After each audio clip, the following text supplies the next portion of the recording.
I've been composing for like 2 to 3 years. I haven't ever had anything played. I've just like listened to it, and yeah, this is really exciting.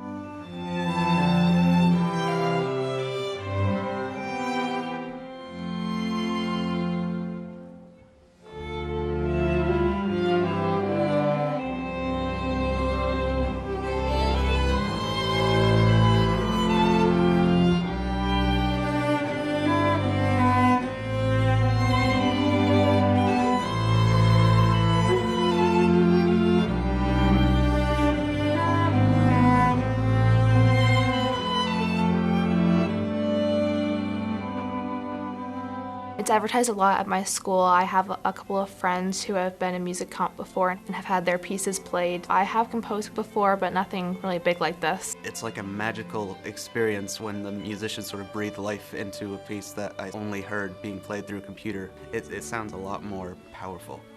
It like surrounds you. It's really cool. I've always liked music, so I think it's fun to be able to do this. It just comes to life. It's cool. I like that. It's good. I really like the connection between the mentor and the student. It was extremely helpful to have a mentor through this process since it was my first time writing a huge piece, and definitely that guidance was extremely helpful. It's been really, really cool to kind of watch their pieces grow over time during these different mentoring periods. I think I honestly probably learn more from them than they do from me. You just feel a connection through everyone in the room, and it's really emotional, it's really powerful, and it's just something about music just brings everyone together, and that's why I absolutely love it.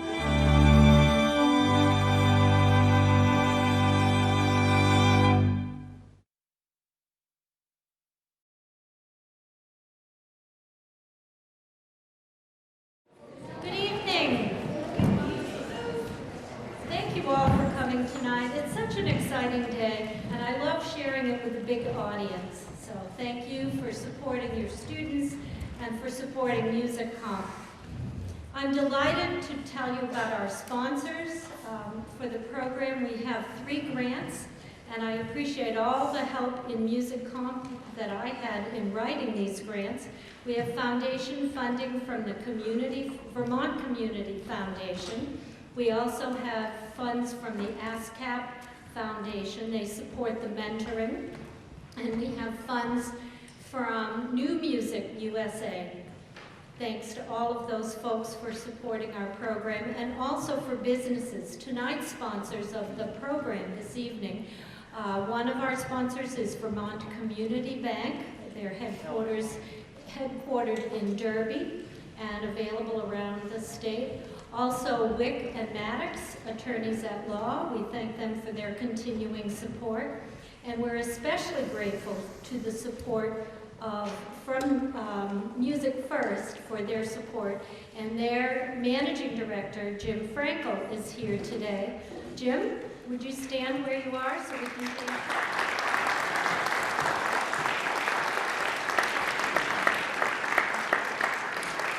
MusicFirst has supported our entire season, all of our work, and we're thankful that they've continued to show their support for us and for Jim for coming tonight.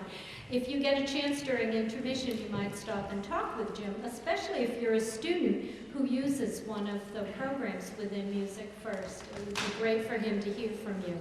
So thank you all our supporters, and of course individual donations from folks like you that have made tonight and our whole season, our online mentoring, our development of resources for the students. All of this is possible with your help. Thanks also to all the teachers who are here supporting their students, and to other community members who came tonight just because they love this kind of a concert. So we're thankful to all of you for being here. And now, I'd like to introduce 2 students who are going to be the MCs for tonight's program. Come on up. Susie Francie is a student from Leland and Gray, and she will be one of our announcers. And Rachel Tuziant is our second announcer. I'll let you take it away. Our first work is Terraphobia, written by 8th grader Calvin Wothrich from Heinsberg Community School. Calvin tells us, "This piece is a classic up-tempo swing kind of thing, with key modulations throughout and yet leading back to the original key of C minor. Within and around this, There are some solos for trombone and piano, and a walking bass line for tuba.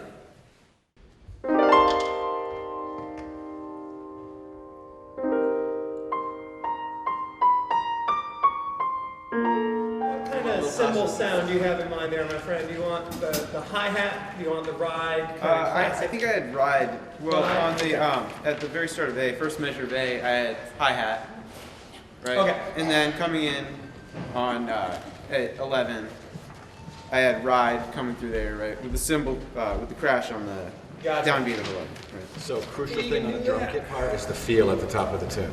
Yeah. That's really the most important thing. Yeah. Like what is that? So is it a straight A clock feel, whatever it is, and then you can write your chart out from there, and your hits or whatever you want to do. Yeah. Like that feels really important, as you just discovered.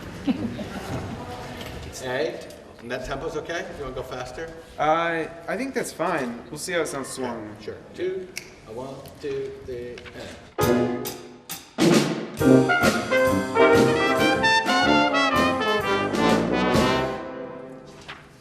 Cool. Sounds good. You might even think of doing that same little bowed up, letting the tuba play one note coming in the G the way you did before, to just kind of set up that 4-beat. Yeah, You know that what I sounds mean? good. That sounds 1, 2, 3, bowed up, just when Yeah. we bring in the. Yeah, that'd be cool. Would that be all right? Yeah, go ahead and do it. Just a little tiny question here. Did you want the downbeat different than beat free articulation? I have a dot on Yeah. the first beat and then I had that written. Go ahead and do what you think probably sounds best. Yeah, I did have that written differently. I think on purpose, but I don't know. Of G. Yeah. Also, going into the solo, I had put a gliss, right? That doesn't actually follow. It doesn't go in the same. It's on the same partial, right? depends. You could do it a couple different ways. Right. I mean, you have, you know, if you want some sort of break or something. I'll but have to see how there's a break. It's not the same partial. No, it'll go up to B flat. It depends on how much slide you want, I guess. Yeah. I think I want a good amount of slide. It doesn't need to be like super long, but just on that like offbeat, right?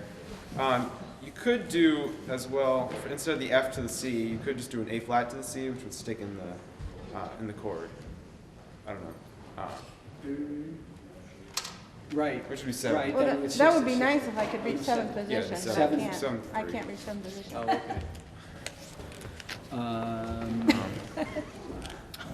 I'll try. I'll try. Eric's looking at me like. No, I remember being with particularly female trombonists and different things. Well, I can't hit that, and I'd say, "Oh, it's just 7th position. I can't reach there." It's similar to firing an M16 Yeah. with a short arm. You know, it's very similar. Well, I'll take your word for that one. Well, you can also make it as sort of a raised A flat, kind of a sort of nasty. halfway. Yeah. I mean, you And it's want on a it kinda gliss nasty, anyway. right? Yeah. You want to kind on of. that note very low. Yeah, it's a I mean, is this supposed to be nasty gliss or something? Like kind of New Orleans or just real pretty? I think it's somewhere in between, I think. Okay, all right. See what I can do. I think it's supposed to be smooth, but still not like. Not too pretty. Yeah, not too pretty. So how did the piano solo come out? The piano solo sounded good. That was really good. We didn't play it yet with the swing, but. So is the beginning swung as well? The piano solo at the beginning? Yeah. Oh, okay. Yeah. Cool.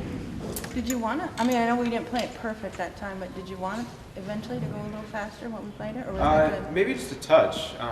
It's not going to be too much faster than that. Okay. I don't think. I have it marked at 136.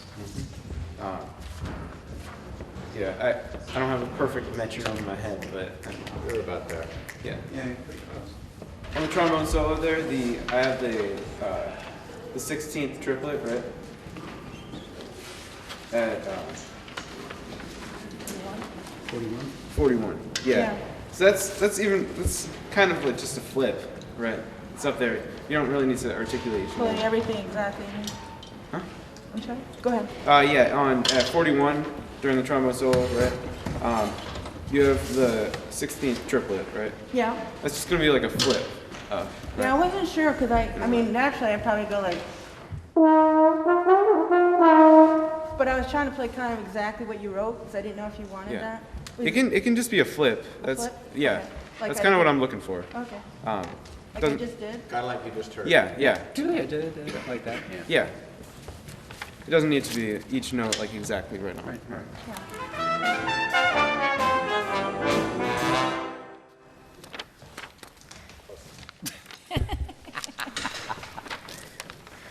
Cool too, Calvin. Yeah, thanks. Cool, sounds good. Yeah. Thank you. Awesome. Awesome. Good job.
Italian Riverside is by Ethan Duncan, a ninth grader at Champlain Valley Union High School and currently an independent studies student in Music Cup. Ethan writes, Italian Riverside is a jazzy tune in F major based on my favorite Italian restaurant called Papa Frank's, where I have been going since I was super young. I called it Italian Riverside because the restaurant is Italian and it is in Winooski, not far from the banks of the Winooski River.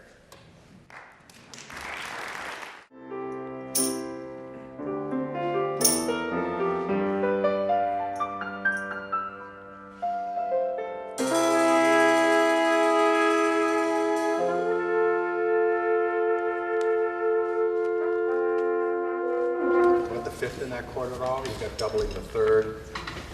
Yeah.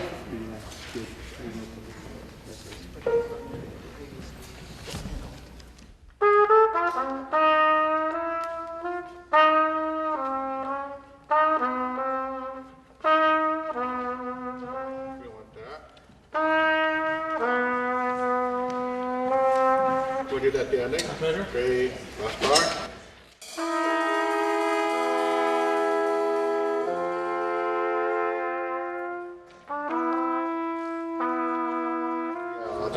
I'll leave that other note out.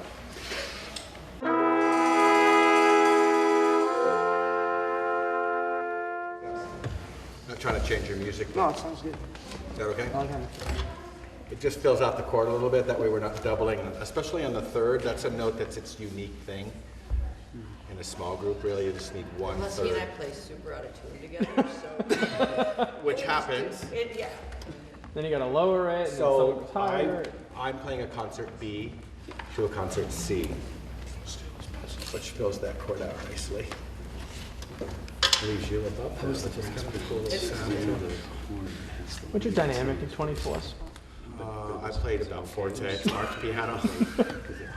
Just let it rip, and I was like, oh, that's piano. Okay.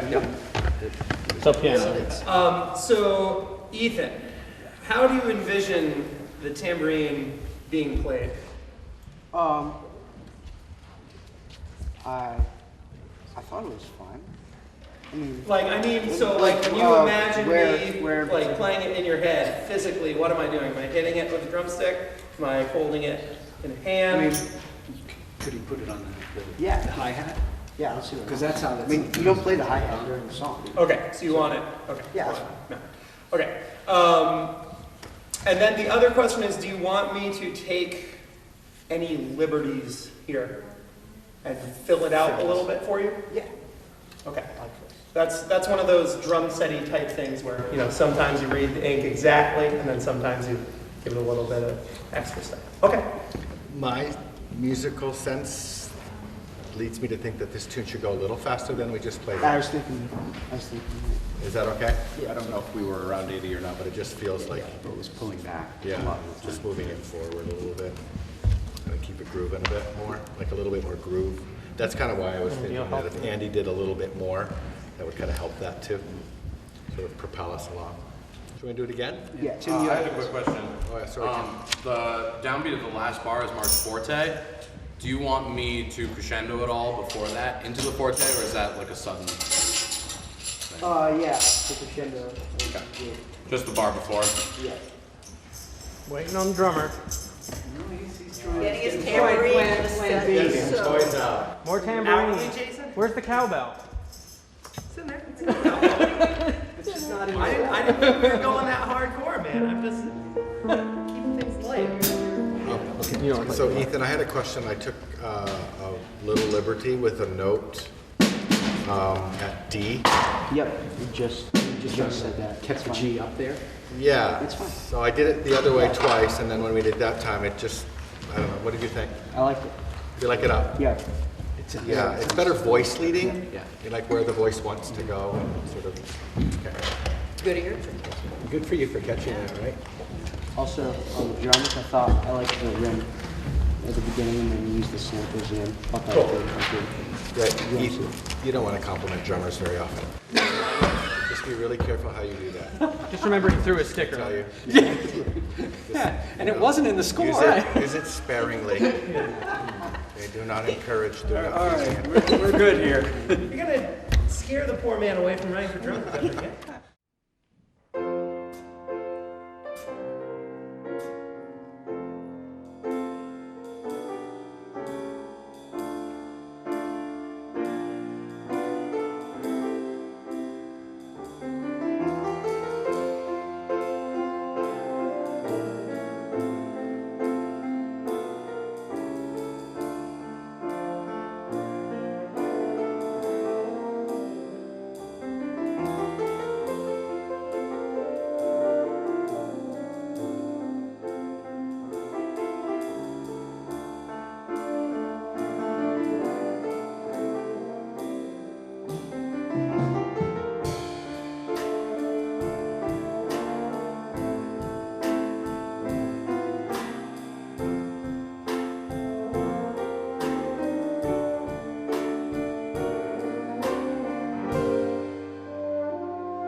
Bernstein is a junior from North Country Union High School.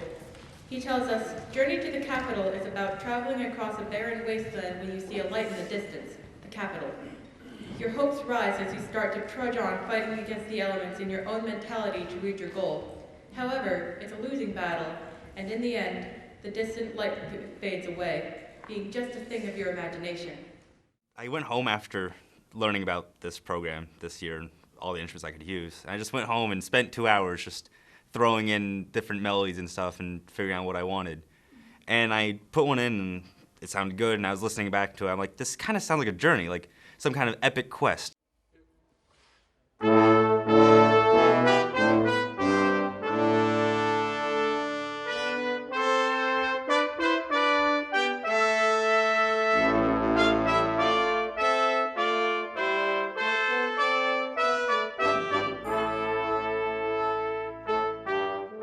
And so I was like, okay, well, where to? It obviously needs to be some major place. And what came to my head was the capital of some kind of country. So I was like, okay, it's a journey to the capital. Did you write this on the way to the Capitol? No, I didn't. Oh, okay. I should have. That's what we should have done. Is this like Hunger Games thing? No, it isn't, actually. I do have one thing that I noticed that I wish I had written into this. I think it would sound better if like the notes were a bit longer, a bit more tenuto than they were played. I mean, All the that's way just through? the thought. Yeah, all the way through. Just more tone. Yeah. The legato? Yeah, legato You even. can write that in there, it's fine. Do you really want long, or you want a little bit of a lift? It's a little bit of lift, not like extremely long, but longer than just kind of like the normal. Yeah. Shorter? Oh, that's actually perfect. That's good. Like that? So pretty long. I like composing because it honestly just allows me to kind of create my own world. Like I could create a majestic continent, I guess, with the medieval things, or I could make some kind of sad, mourning family, I guess. It came out a lot darker than I thought it would, but yeah, I could just create anything that I wanted. And I really kind of like that because I'm a very visual person. So creating music allows me to then visualize what I want, like what I want to think.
Wick is a 6th grader at Edmonds Middle School.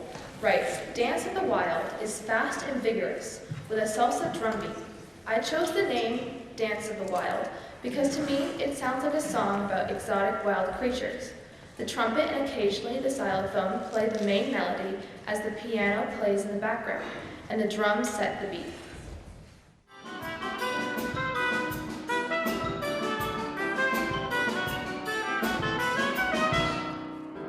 Oh, sorry. I Yep, I know the same thing. Ah. Sneaks up on you. It does. I think that sounded good. One thing that I would say is, hold on, let me just get it here. For one part is at measure 8 for the piano, and I think it happens one more place. Yeah, and measure something like 19, I think, where you play the oh wait, never mind, not 19, just measure 8, where you play the two half notes. Is it possible you could put like a roll or a glissando up on it? Yeah. Yeah, that sounds good. Thanks. Yeah. We're probably not, at this tempo, we're not going to get a huge amount of sustain out of that. Yeah. So it's going to be, you know, kind of. Yeah. Yeah, I think that sounds good. Thanks. Where's the B section, 13? How you feeling about the tempo? Oh yeah, I like the tempo. Sounds good. It seems like there's a phrase that starts in the middle of a measure. Is that what you guys are seeing too? Yeah. In which measure? I think it's sounding off to us because it sounds like there's a phrase that starts mid-measure. Wait, which measure? I can't quite tell. Yeah, it's a little like who's got the melody at any given time. Do I have it at 13? Is that like? Is that you want that to come out? I think it's in the trumpet part. Okay. Let's just play 13 until we hear that. Sure. It works out fine. In the middle, it turns around a little bit, Yeah. and it feels like 3 is 1. Yeah. But then it turns around quickly and it's Yeah. fine. Okay. 13, 2, 3.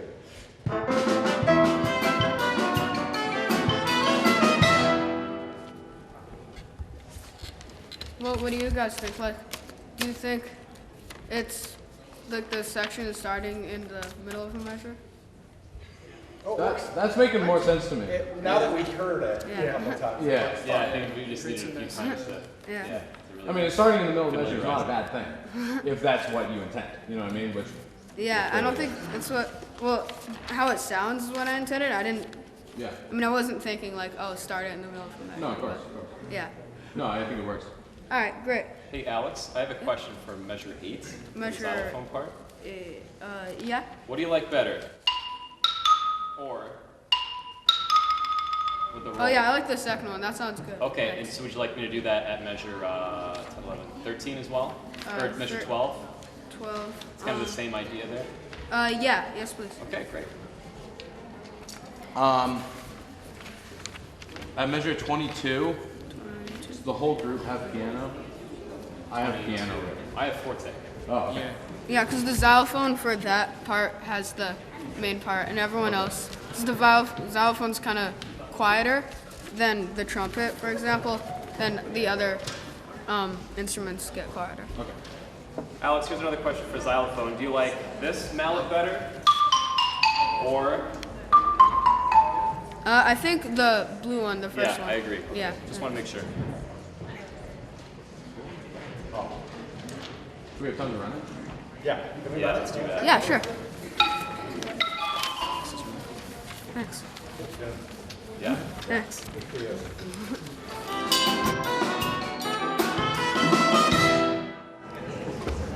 Yeah, that sounds great. Yeah. Very good writing. Great. Congratulations, Alex. Good job, bud. Thank you.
Touch of the Camel Traveler is by Nancy McNichols, a 6th grader at Edmonds Middle School. She tells us, as this piece evolved, it not only reminded me of something traveling through the deserts, but marching as it's traveling. This is my first time composing for brass and percussion, and I'm excited to see and hear how it turns out.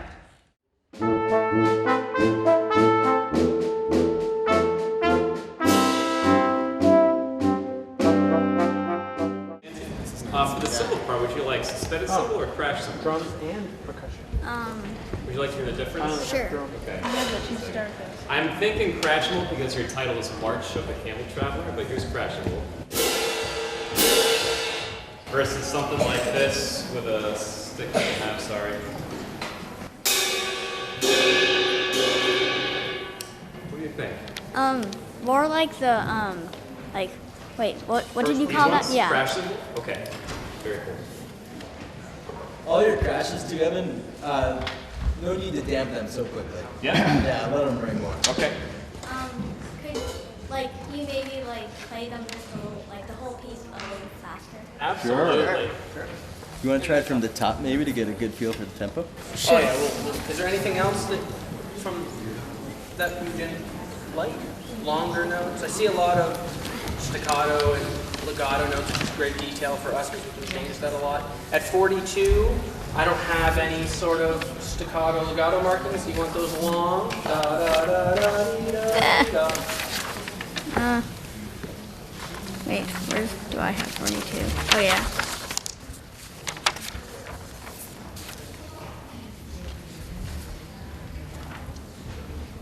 You want those long? Just maybe a little long, but... A little long, yeah. Still separated? That? Shorter, Sure. longer? Sure. That sounded questionable. Okay, You want it longer? No? Yeah. Okay. So contrast what we were doing before. Yeah? Did you want us to cut off with the cymbal? Or do you want to cymbal us hold and then cut off? Did you want us to cut off with? Yeah, let the cymbal ring and then cut off. Then cut off. Yeah. Okay, just like we're doing. All right. For the cymbals in measure 51 and 46 or 7. Yep, these parts. Yep. I think you came in a measure I late. did, I messed up. Okay. Yeah, you were all over that. So one chance for the students to get even. Oh yeah, for the diminuendo, Yes. get softer, really soft there, and then really build for the back to the tempo. I've got to do more. And not slow. So I think she's saying for the snare drum to push the tempo a little bit more there. Say again. For the snare drum to push the tempo at 27. 27 and the 29. Okay, sure. All right, nice job. Very good.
Patterson, a 10th grader from Essex High School. He writes, "This contemporary piece aims to create new worlds out of tone, inspired by oceans hidden beneath sheets of ice in the North Pole."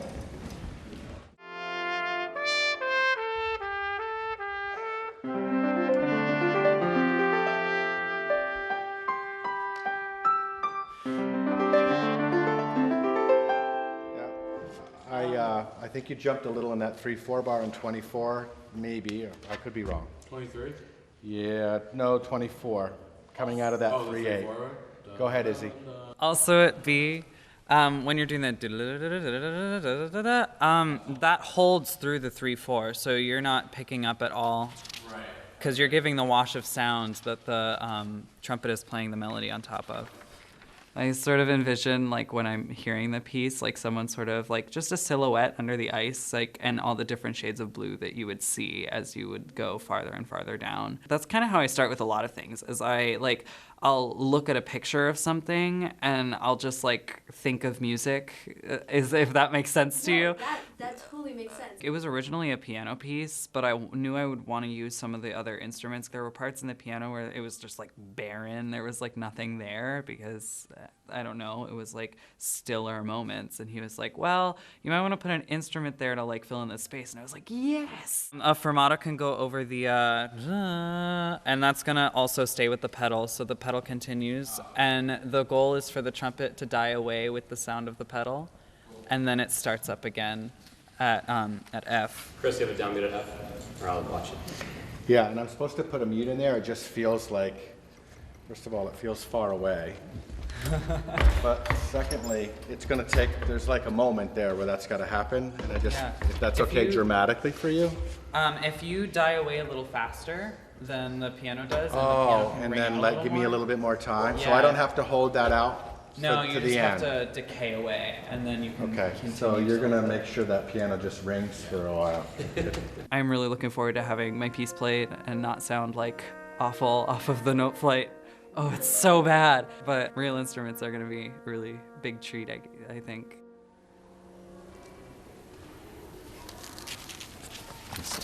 Yay! I'm so excited. What's great is that you're really like, you got it, like it's emotional, you're totally connected to your piece, which is great. Feel that. Good.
Simon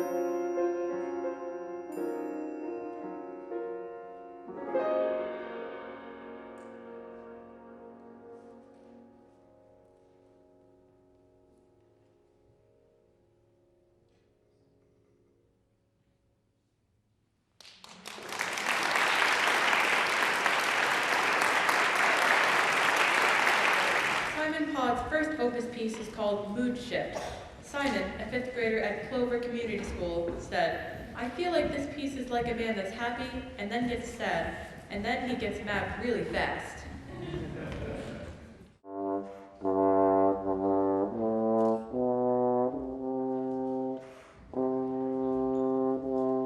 Is it too slow?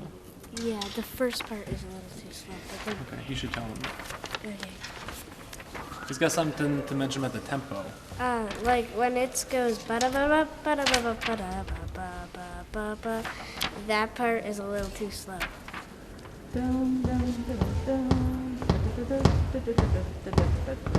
You want to stay the same tempo the whole way through, though? Yeah. Okay.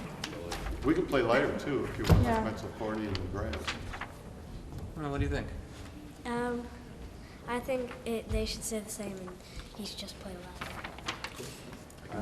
And when it's at measure 3, when it's just the trombone, and then it switches to the tuba, I think it should be like more like bum bum bum bum bum. Legato? You mean Yeah.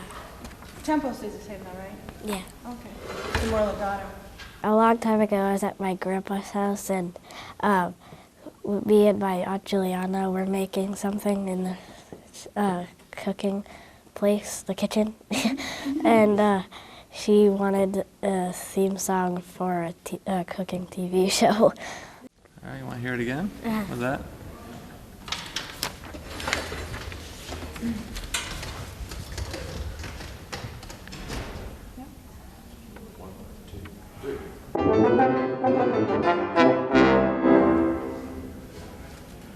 I like it. Yeah. Nice job, Simon. Very nice. Thank you. Is there anything else that you think needs a little attention, or you feel? I think at the last, or not the last part, like the trombone solo at measure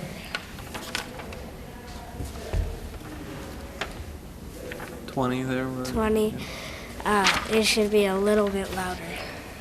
Okay. So maybe more like mezzo piano. What beat do you come in on measure 19, or what's your? Oh, measure 20, I come in the downbeat. I don't play in measure 19. Oh, okay, okay. I think you've been coming in just a little bit early on that. Yeah, that's where I get counted. Oh, really? Yeah. What happens in 19? Nothing. It's an empty bar. Oh, really? Yeah. Where have I been coming in? It's just been a little bit early. A little bit early? Yeah, just a little before. Not a Okay. big deal. What rhythm did you come in on that first measure then? Did you come In measure 20, Yeah. I have a half and a quarter. Okay. Can we try I that? think we're losing a little bit of tempo as it goes on. Probably because of this, like the nice legato lines. Maybe when the piano comes in, if we are a little slow, if you can kind of like set it back with that sort of sharp, loud stuff. That way, that last statement is nice and because the first one is just like right on point, and then by the end, it's like a little bit heavier. So. Totally. Well, we'll try to push through our legato part there too. It's very easy when we play that legato to slow down. Right. And I don't think, it sounds really nice, the legato part. I don't mind it at all, being a little slower. What do you think about it? Does it feel right to you? Yeah, like when it was on, like when I wrote it, I think I had a little slurs in there, but then Okay. You had what? He said he had some slurs in there when he wrote it, but then, I don't know, they got deleted or something. So as much as you wanted. Oh, okay. Legato. Yeah. I'm just doing legato tonguing. So. Yeah. Well, it's so short, maybe we should do it again. let's do it. Yeah, we got time. Sure. Yeah.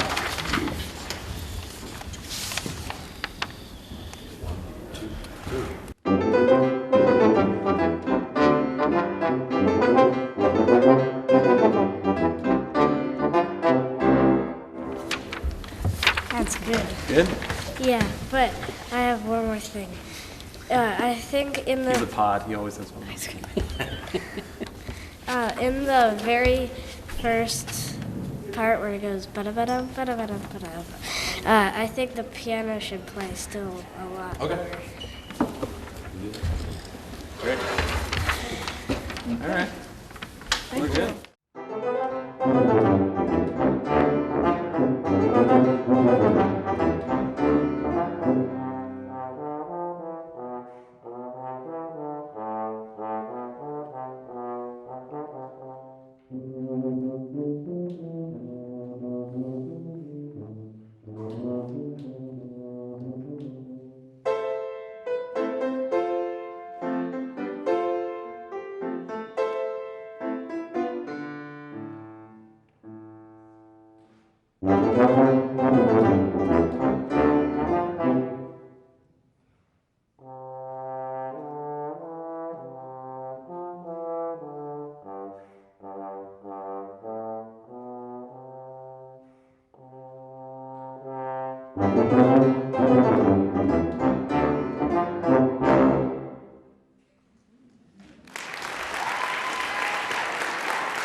Circus Waltz Macabre was written by Rachel Zimmett, a senior at Montpelier High School.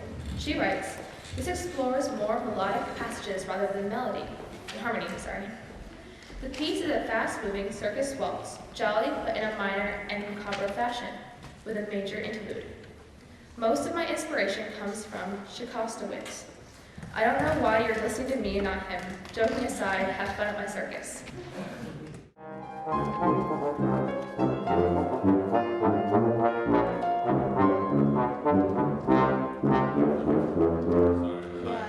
You can take it a little bit slower if you want. Yeah, that would be great. This is brutally hard. Yeah. Also, could you make the grace notes a little bit quicker at the beginning? Yeah. Cool. Okay. What does greasily mean? Greasily, like. Oh, this is grease. This says greasily. Yeah. So like smoothly, like it's sounding like it's at like a slapstick comedy. So like someone is like walking through butter, like in a funny way. Okay. I'll try. Okay. Yeah, I want to go a little slower. Yeah. Oh, yeah. Absolutely.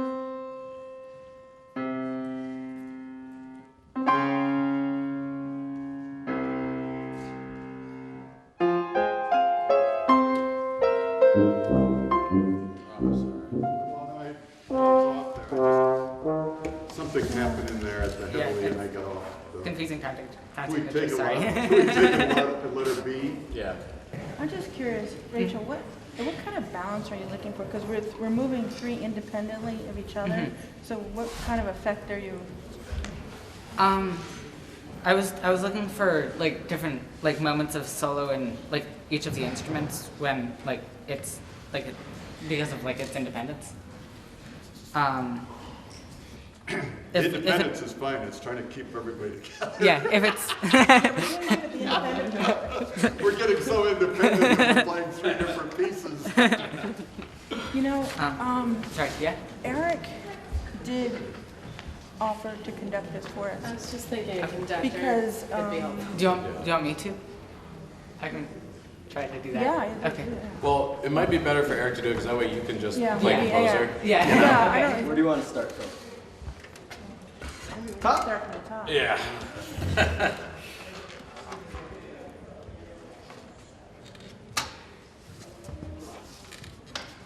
Great. We're What's gonna our take tempo? it under tempo. Well, So we we'll get probably things end figured up out. doing Just right around there? under tempo. That was Yeah.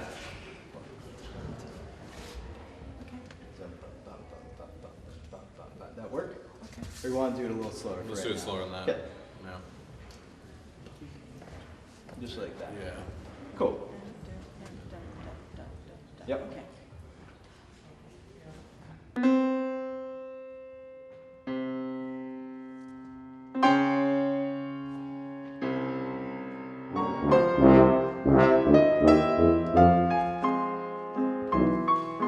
So let me get my, yeah, that was tighter. Yeah, it was a lot tighter. Yeah, so Huge just help. keep it enough is keep it down tempo too, Yeah. because it still works. You know, Yeah. it's still we have that still.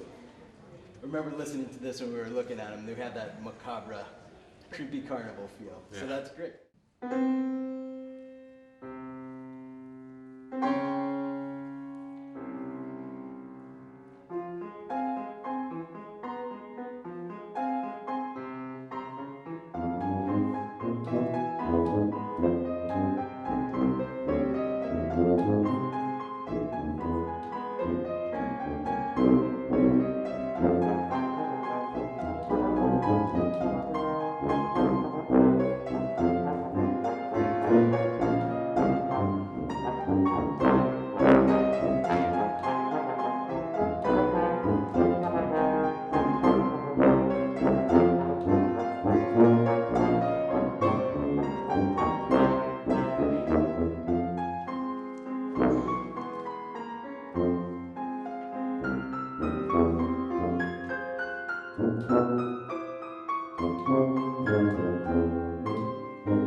Ibby Hopkins, a 5th grader at the grammar school, tells us about Lone Wolf. It is an unearthly, empathy-inspiring tale. It is about a young wolf who, separated from her pack in the deep winter, is forced to battle elements daily if she wishes to see a new dawn. Throughout the piece, she has several brushes with death, whether narrowly escaping hunters or almost starving, and is pushed nearly to the breaking point by her traumatic experiences. Everything works out in the end.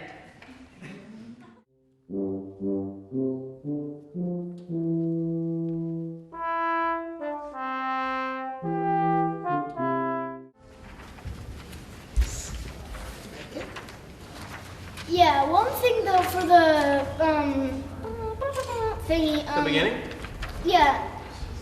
It sounds a little you might want to hold the second note in that for just like a millisecond longer. So you want the notes longer? No, not really. Just the second note, just a millisecond longer. Perfect. So there's something you can write on the music that would say that would be legato. Okay. Because so that's legato, staccato. Have you heard that term? Not really. Staccato? Legato. So I'll write legato in the part for you, okay? That's a good one. Do you want all parts like that? Well, especially the motif, Okay. that part. All right. Have you tried, do you want to hear how the tuba part would sound on an octave too? Because it might get a little darker sound, a little more of a lone wolf type. Sure. Want to hear it one time? Let's try the beginning.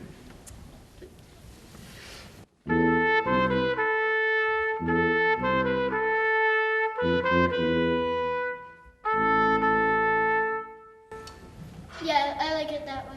It's more of a wolfy sound. Why lone wolf?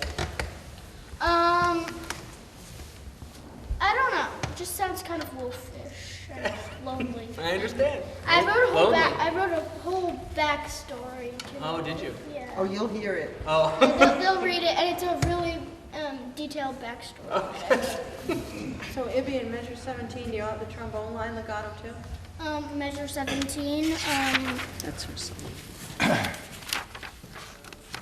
No, I liked the way you played it. Anything else that you want to? Yeah. Did the solos, did everything sound the right loudness, the right speed, the tempo? All that sounded good? Yeah. The tempo was good? Speed was good? All right, want to hear one more time? One time through? One more time? Yeah. Sure. So just in case there's something that I didn't miss, Yeah. that I missed the first one that I want to change.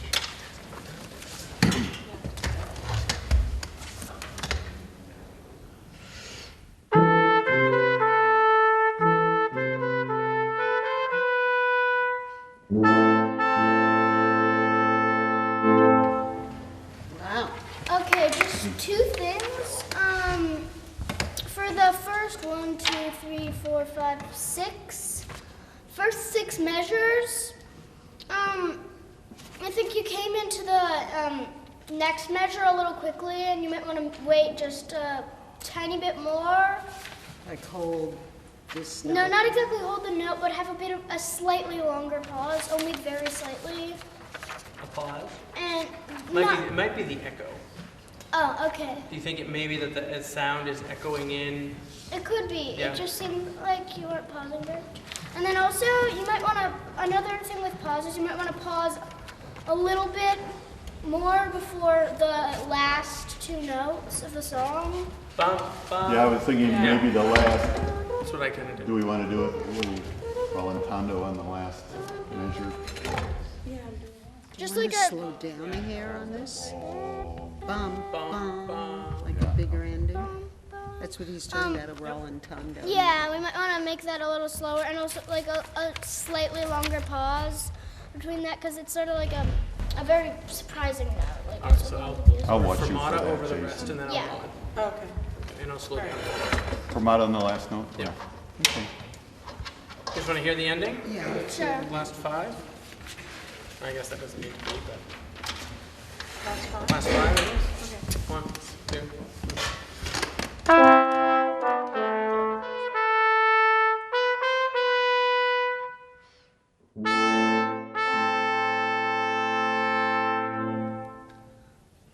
Okay, you might not want to sustain it for quite that long. Which one? The last 2 notes, you might not want to sustain them for quite that long. Okay. But that was really good All right. otherwise. Let me make sure. All right. Good? Very good. All right, nice job. Thank you.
Hockey Game is composed by Miranda Eisenman, a 7th grader at Maple Street School. Miranda writes, "My piece is based on a hockey game and is meant to show the fast, slow, intense, and fun parts of a hockey game." Well, it was hockey season, and I just decided to write a piece about a game. Did you like hearing your piece? Yeah. Yeah. What'd you like about it? Well, it was different than what it sounds like on the computer.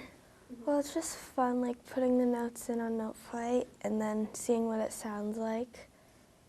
And if you can play it on like the actual instrument, it's cool.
She tells us, I named Dragon King after a toy dragon. I am hoping to have a continuation that has the same idea sound, as I call it. After I wrote the music so far, I imagined a dark cave, a dragon coming out, people running around, and then I'm not quite sure what happens next. And the house which now we're selling, I do not want to sell it. I like the house. It is in New Hampshire, and on the windowsill I had a couple of toys. So I just sort of looked up at the windowsill and sort of was thinking about the name for the piece. And there was a dragon on the windowsill? Yeah, I have this really cool toy fancy dragon. Oh, it's that like is cool. purple and blue, and on the belly it's like a gold silver color. It's cool. Cool. I'll play the piece, and then you can tell me if you have any ideas of how you want it to sound different than the way I'm playing it, or if there's something you think I could be doing better or different, or any ideas that come to you. Okay. I think it was out of rhythm at some parts. And here. Can you tell me which parts? I'm gonna play it the way it's written. You tell me. You stop me when. Here. Okay. You tell Just me. the part here. The part down here. Yes. I have it written as this.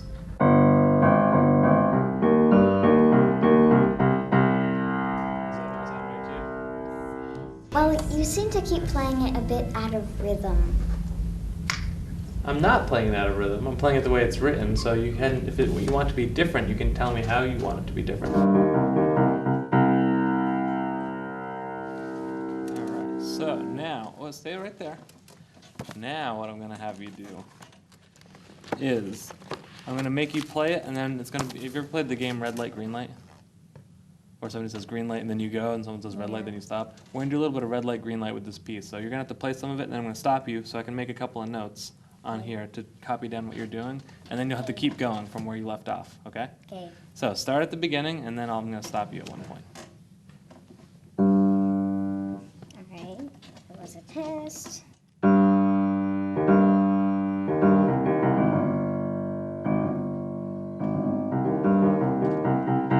Stop right there for a minute while I make a couple of notes. Good, keep going.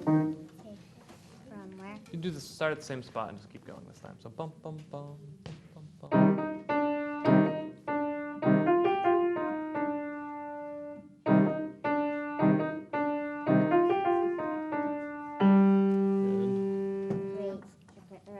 Right, you want the lower one. Okay. Okay. Good. Let me try this for you and see if I've got what you're thinking. Okay, come sit down over here.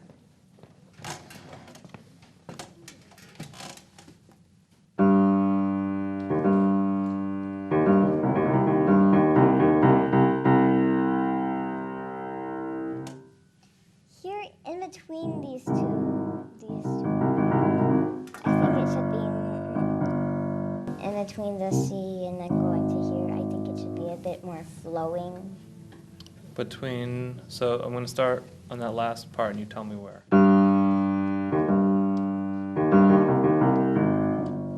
Right there?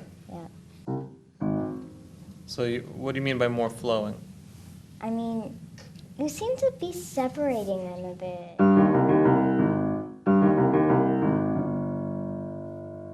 I don't know how, but sometimes it seems to be separated. Do you want me to hold this while I play that one? Like that? Okay. Yeah, maybe the rhythm changes, but somehow it seems to be. Do you want it to be? Yeah, All right, so I'm changing the rhythm a little bit. Same thing at the beginning. Ya-da-da-da-da-da-da. So it's going to be. All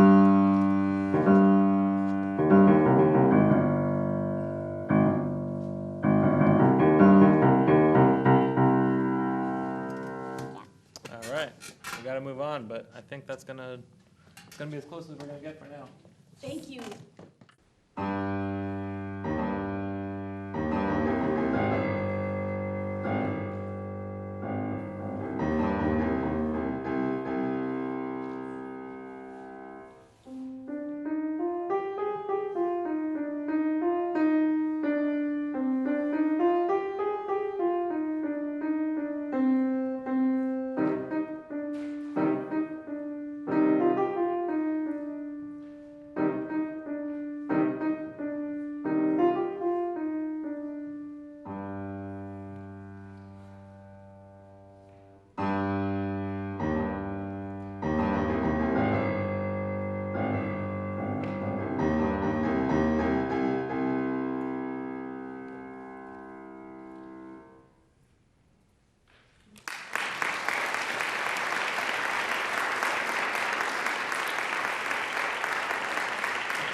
Witch Will Rise by Allison Cooper Ellis, a sixth grader at the grammar school, includes her own lyrics. She tells us it's a piece about a witch who rises from her lake every 100 years to play tricks and spells and cackle as much as she would like.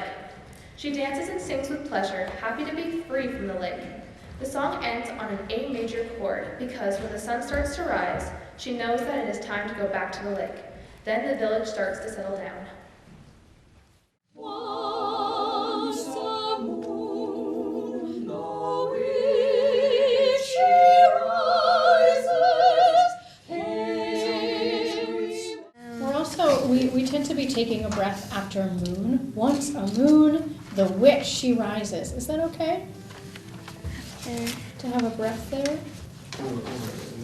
Or at least Some kind of... almost like punctuation. Right, like it would almost be like a little comma. Once a moon, the witch she rises. That kind of situation? Yeah. I mean, if you don't want it, you just tell us and we'll. Yeah, you don't have to say yes. You can be like, no, that's a terrible idea. So get the breath, the whole phrase in one breath too. We're just. If I saw comma after moon, I'd go, oh, they must want that to be a little separated. So sometimes that's something to think about.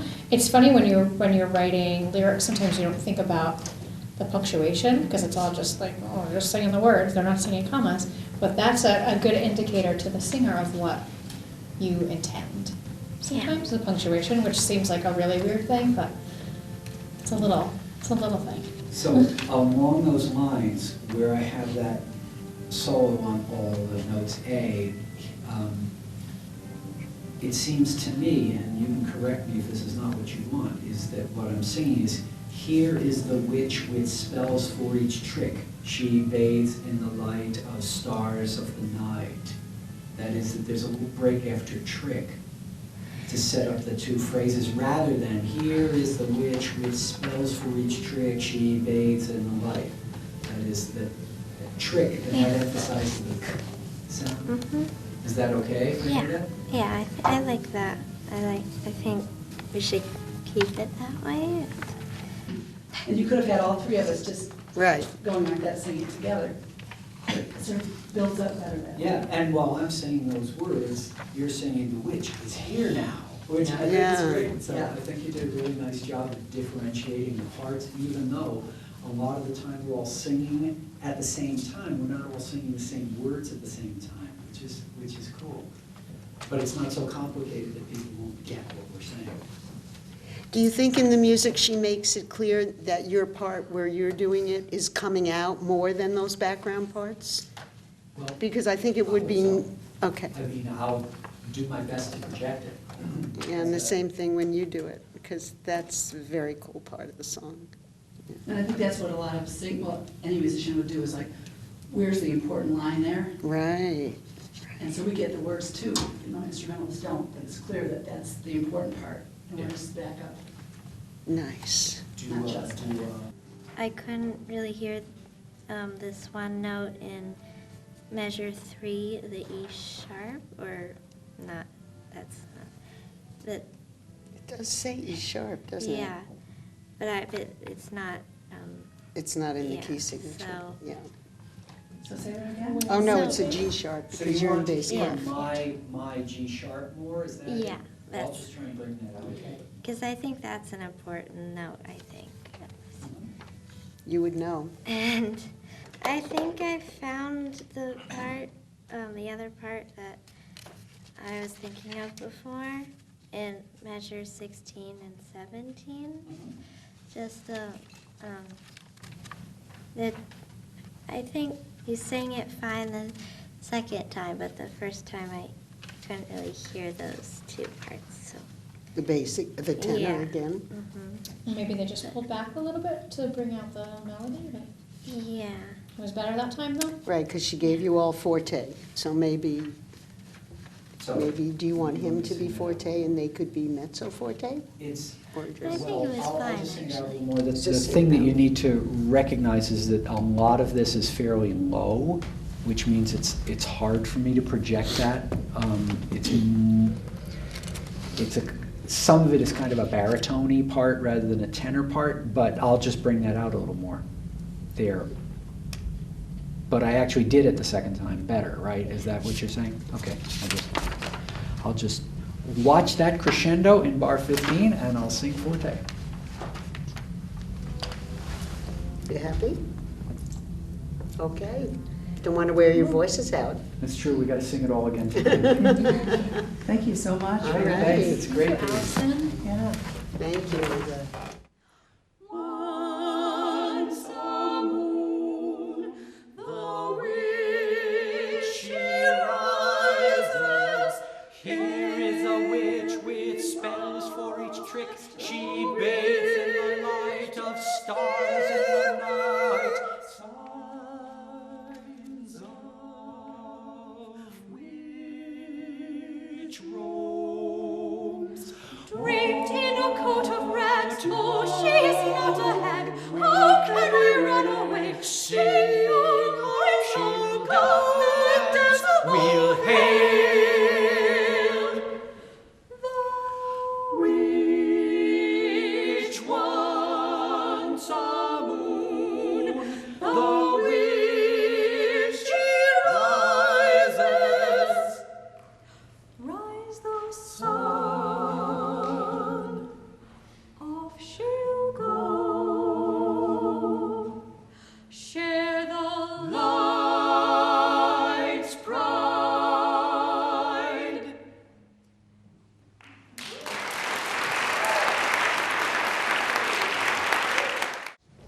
Anna Scopatoni from Montpelier High School is a senior. Where do we go? Describes the plight of refugees and their attempt to find a safe place to live. The words are my own.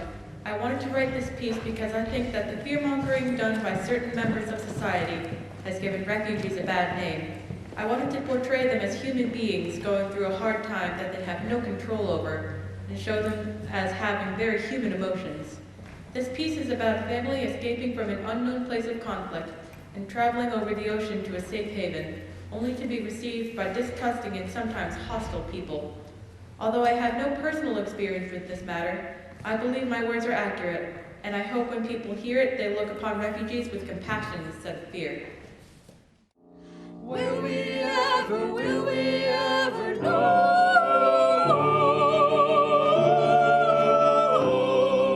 How can we know? Is that tempo okay? Was I going too fast?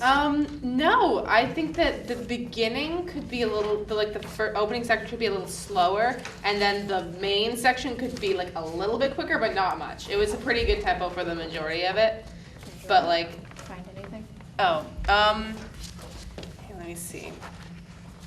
Oh, I think there's a typo at one point that I just realized right now in the soprano. Bar 40, 1, 2, 3, Yeah, bar 43. that this should be I wish that.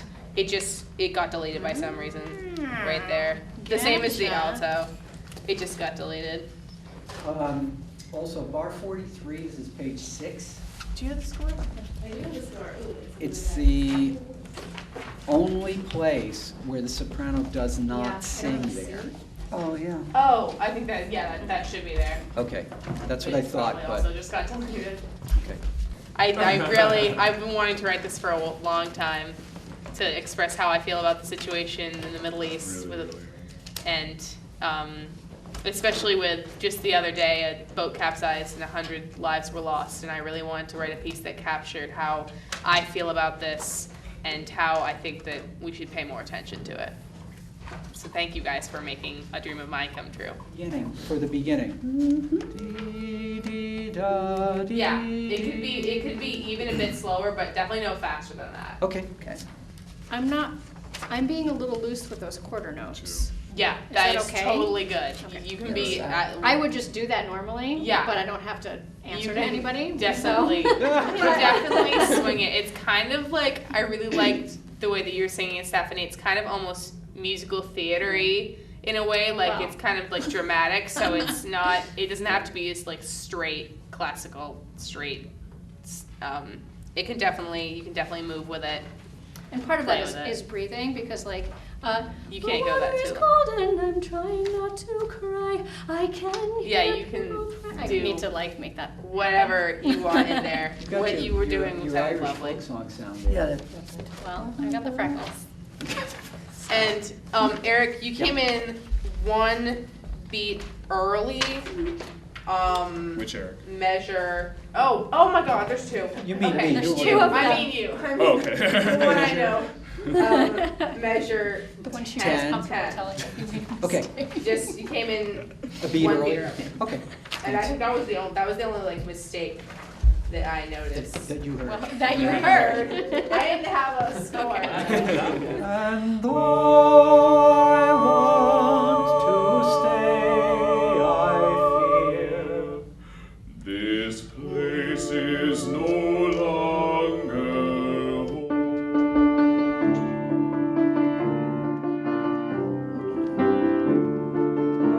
Yeah, sorry.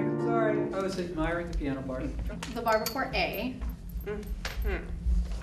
Yes. This place is no longer home. Yeah, that definitely. I was feeling it coming from your body. I was like, he wants to. I originally had like more for like kind of fermatas and like ritordandos and stuff, but it was too long, so I took out all of that because in the computer program it plays them a certain length. It doesn't. Yeah, it was running about too long, so. Eric made me. He made me.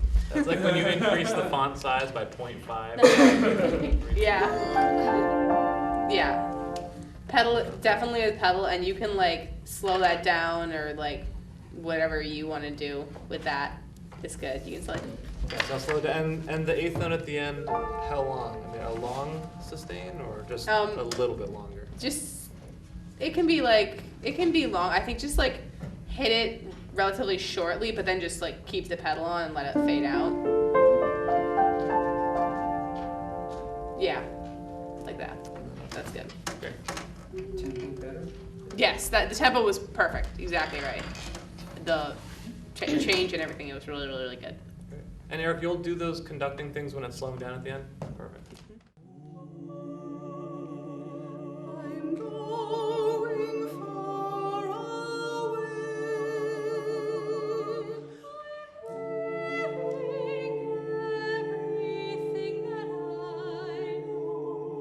And though I want to stay, I fear This place is no longer home. I'm not a soldier, not fighting their war. Rather live by the ocean than die by the sword.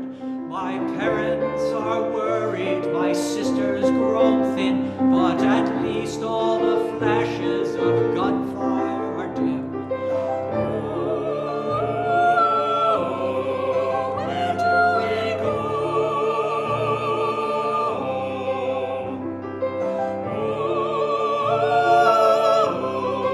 How can we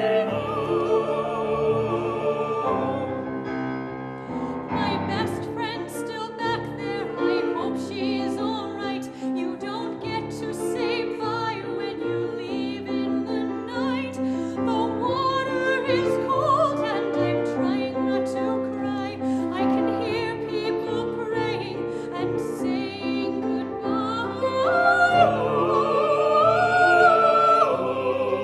Where do we go?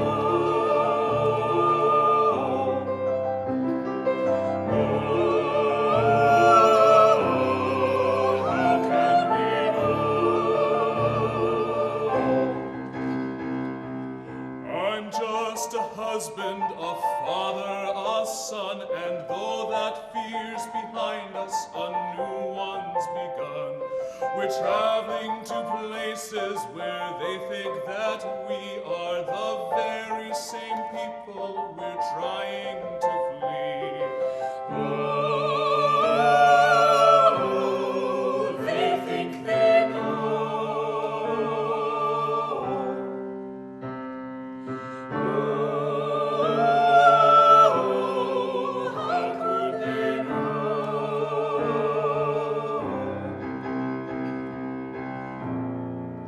I wish that we knew. I wish that we knew.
I chose to do this piece with the Walt Whitman poem Miracles as the lyrics because of the everyday wonders that he captures with his words.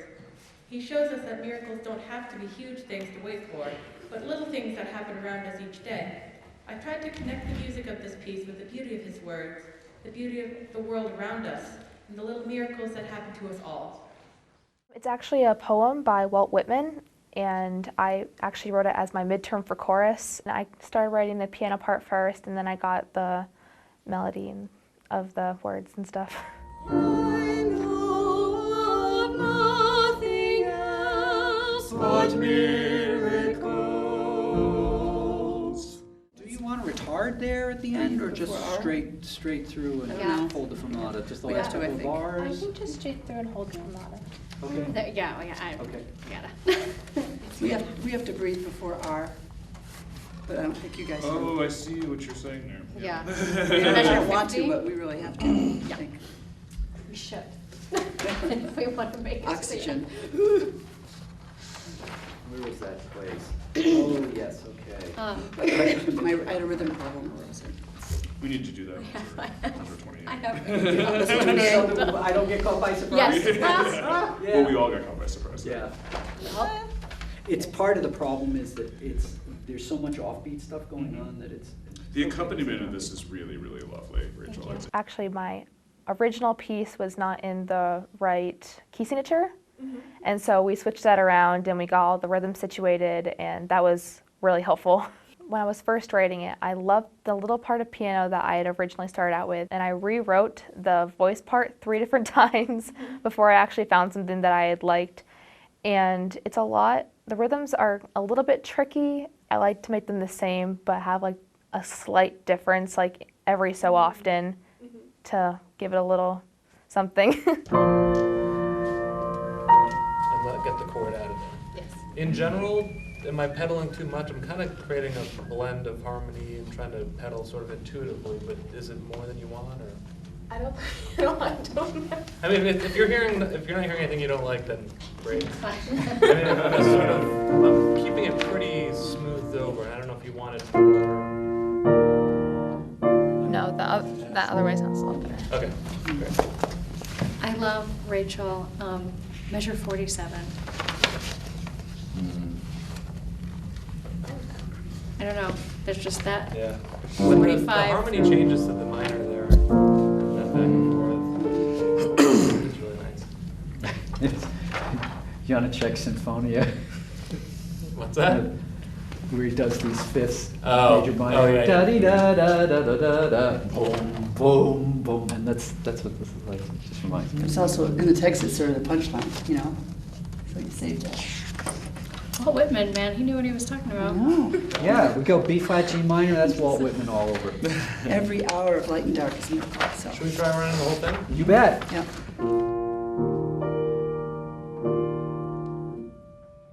Why have you stayed in the chorus program and everything? I love like the community atmosphere that our chorus has. When we stand around like the piano and we're singing something, you just feel a connection through everyone in the room, and it's really emotional, it's really powerful, and I don't know, it's just something about music just brings everyone together, and that's why I absolutely love it.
Sit with the rest, oh, stars shining.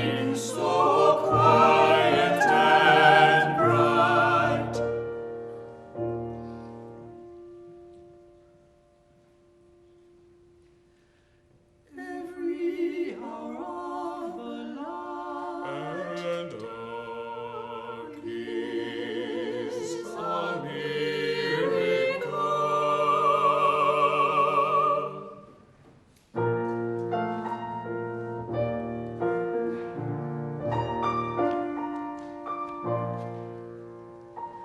I know of nothing else but Miracles,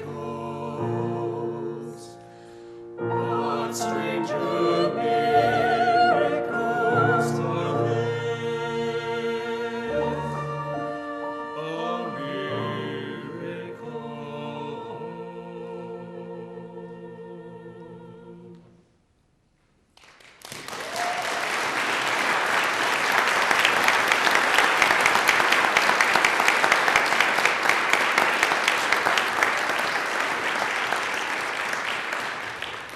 My name is Ann Hamilton. I'm one of the founding members of the Vermont MIDI Project back in 1995. Currently retired, happily living the dream in the Northeast Kingdom. But I'm here tonight to, first of all, to introduce Matt Pod, who is over there on the piano. He is a former student, graduated from North Country High School, and he is currently living in New York City, making his living as a freelance musician, but more to the point, I think, an arranger for groups such as the New York Pops Orchestra, the Young People's Chorus of New York City. He's got his start in Opus 1 as a junior high student.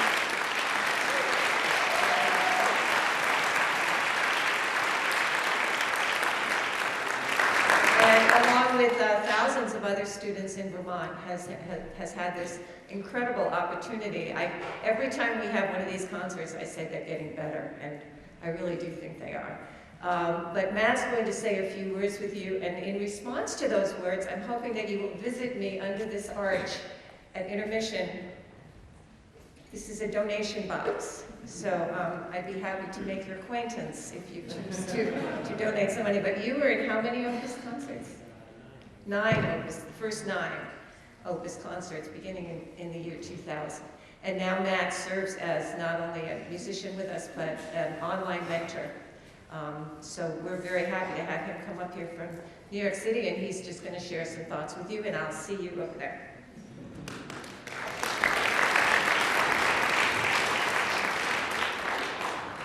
Thank you for that introduction. The reason I got into the music business was so I wouldn't have to talk to people, so this is kind of backfiring.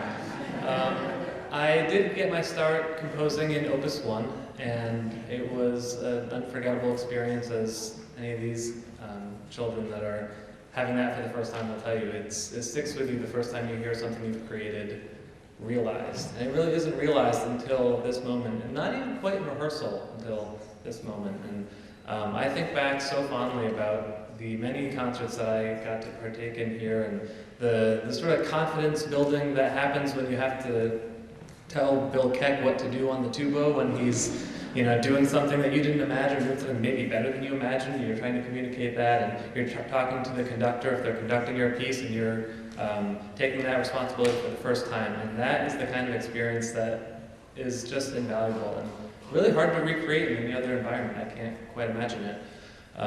Music comp seems to be one of those things that Vermont is getting right, and the rest of the world is probably going to catch up and then find a way to make money off it or something, I don't know. It's like farm-to-table food or something. It's like, yeah, this is just what we do. And music comp feels like that to me. It's this community-building experience that's creative, and it's beautiful. The music is beautiful, and just seeing how the children interact with each other and how they're talking to each other about their pieces is a really meaningful thing. And it means the world to me for me to be here, and I get to see my nephew have his first piece at his Opus concert. So if this means half what it does to me, to you, to see a community like this and music like this, please give generously and keep things like this alive.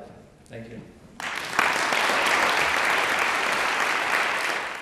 We'd like to start the second half, and Anna Scopatoni has a message she'd like to share with you. Anna wrote the previous piece about the refugees. The title again?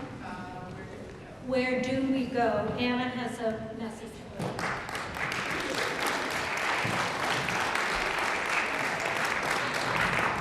Hi, thank you guys so much. I was so excited that I got to have my piece played. And I was talking to some people after that had little video clips and stuff. And I wanted to tell you all that if you do have videos or photos, I really want to get people talking about this issue. So if you have them, feel free to share them on social media. My name is in the program, and you can Facebook or Twitter or whatever you do, because I want to get people talking about this issue. So thank you guys so much for supporting this, and I'm an ESCO Tony, and I approve this message. I don't know how to end this.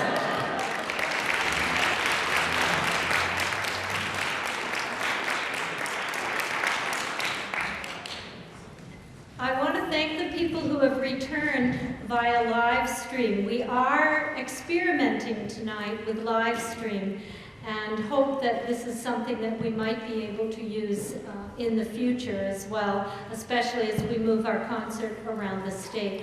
So thanks to Lake Champlain Access TV for the live stream. They will also produce a concert DVD. It will include the full concert and interviews that were taken with the students earlier today, and then some very select rehearsal footage so that you can see what happens behind the scenes. I'd like to also mention that we have 3 alumni musicians tonight. You met Matt Todd, who's been playing piano. Tim Woos is also an alumni. He'll be back sitting at the piano. And Tim and I decided his first opus was 2004. He was part of that group then, and then Andy Gagnon on drums is also an alumni of Music Comp, and we're thrilled to have all our alumni as well as all our performers here tonight. So I'll call the vocalists back to the stage and we'll begin our second half. Thank you.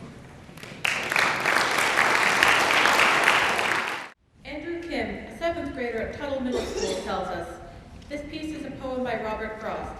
This has my music, but the writing is all his. The piece starts major, then changes into minor, and lastly, back to major.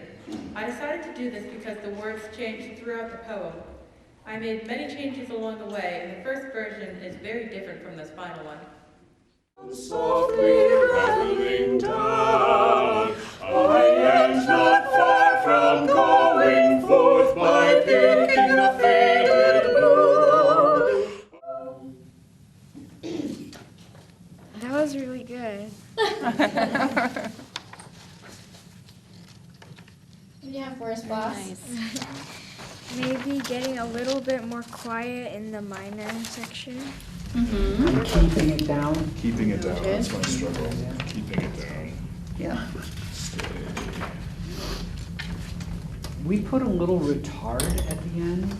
Otherwise, it feels as if we kind of hit a brick wall at the end because it's moving along. Was that enough retard? Too much? Too I think that was enough. Okay, so then what we ended up doing was just the second half of the last bar. So ya da da dee da, yeah, like that. So I'll even write that in so I remember. Well, do we want to breathe before to you? Oh, that'd be nice. Marry again to you. Is that okay if we put that little break there? Yeah. Okay. So we'll try and be loudly dramatic and softly dramatic in those places. Mm-hmm.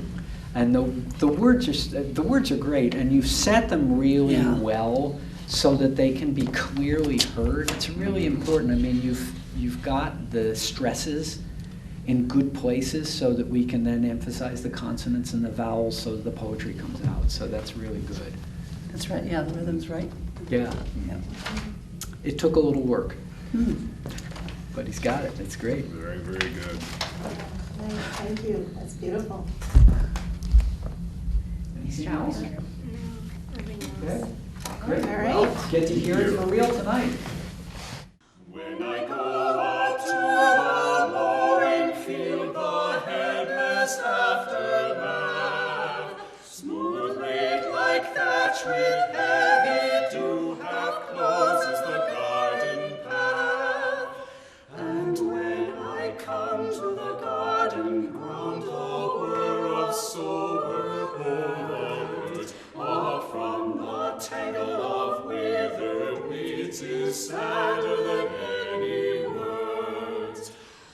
A tree beside the wall stands bare, but a leaf that lingered brown. Distant, I doubt not, by my thoughts come softly rattling down. I ain't not far from going forth, by baked in the faded blue of the last remaining aster flower to carry again to you.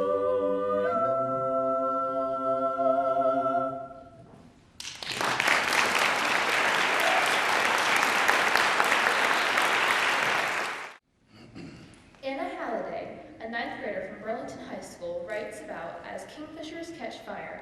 This is my first attempt at a vocal composition, and I decided to challenge myself with a Gerard Maloney Hopkins sprung rhythm poem. I am excited to complete my first piece for voice.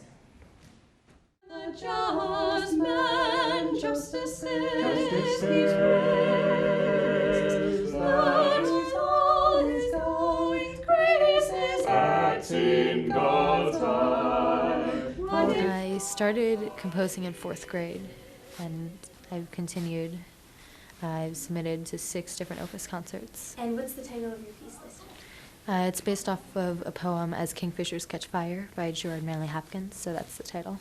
He calls it sprung rhythm. It's the emphasis in the words is a little bit strange, and it makes it awkward to say, and so I thought it would be an interesting challenge to try to write that for voice. Because if you look at that final chord, it's hard for me to really get that G sharp to push out more because it's fairly low in the register, and there's more than an octave between me and the alto note, which is fairly high.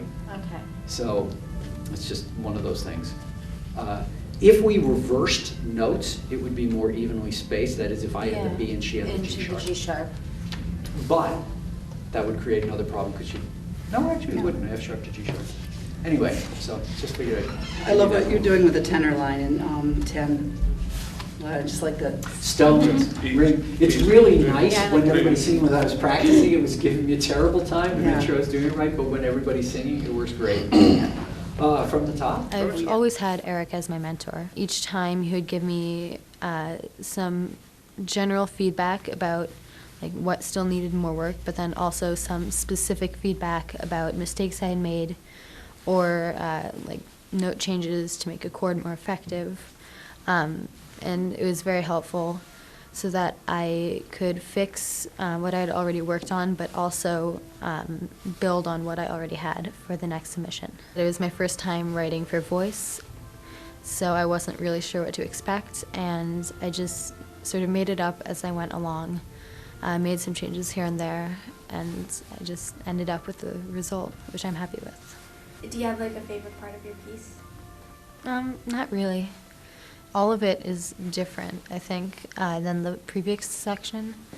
So I'm interested in just hearing how it sounds, and hopefully I like the result. And do you think composing makes you a better musician? I think it does, just with the theory aspect of it. I've taken music theory classes in the past, which have really helped with my composing, and I think like knowing what I know about music really helps me change the way I play and pay attention to the smaller things in the music that I play. One thing I noticed in the alto line, in the last, third to last bar, it's a G natural. Which measure? Third to last measure, 51. Okay. So it shouldn't be minor or sub minor. Okay. What is it that you're... That's a G natural. I thought you were singing Yeah. G sharp. Oh, were you? I don't know. I think so. Maybe. Well, we I don't have an know. octaves there on that note. So okay, so from Christ. 1, 2. As kingfishers catch fire, dragonflies draw flame, as tumbled over ring in rowdy wells, stones ring, like each other.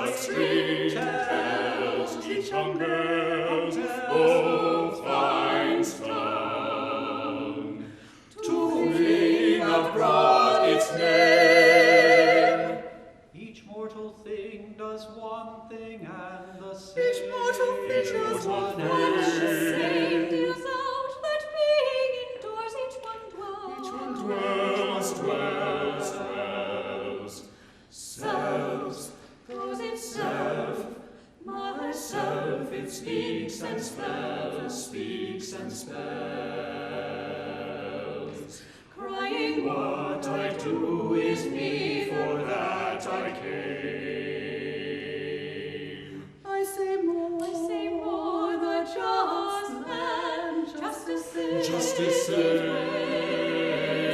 that if all his goings graces That's in God's eye, what in God's eye is his. Christ, for Christ, 10,000 places, places, lovely in limbs and lovely in eyes, not to his. the Father, Feature of faces. Kingfishers catch fire, dragonflies draw flame. as tumbled over Ringing rowdy wells, stones ring. Stones ring, like each of string tells, each on bells, oh, finds tongue, to fling abroad its name.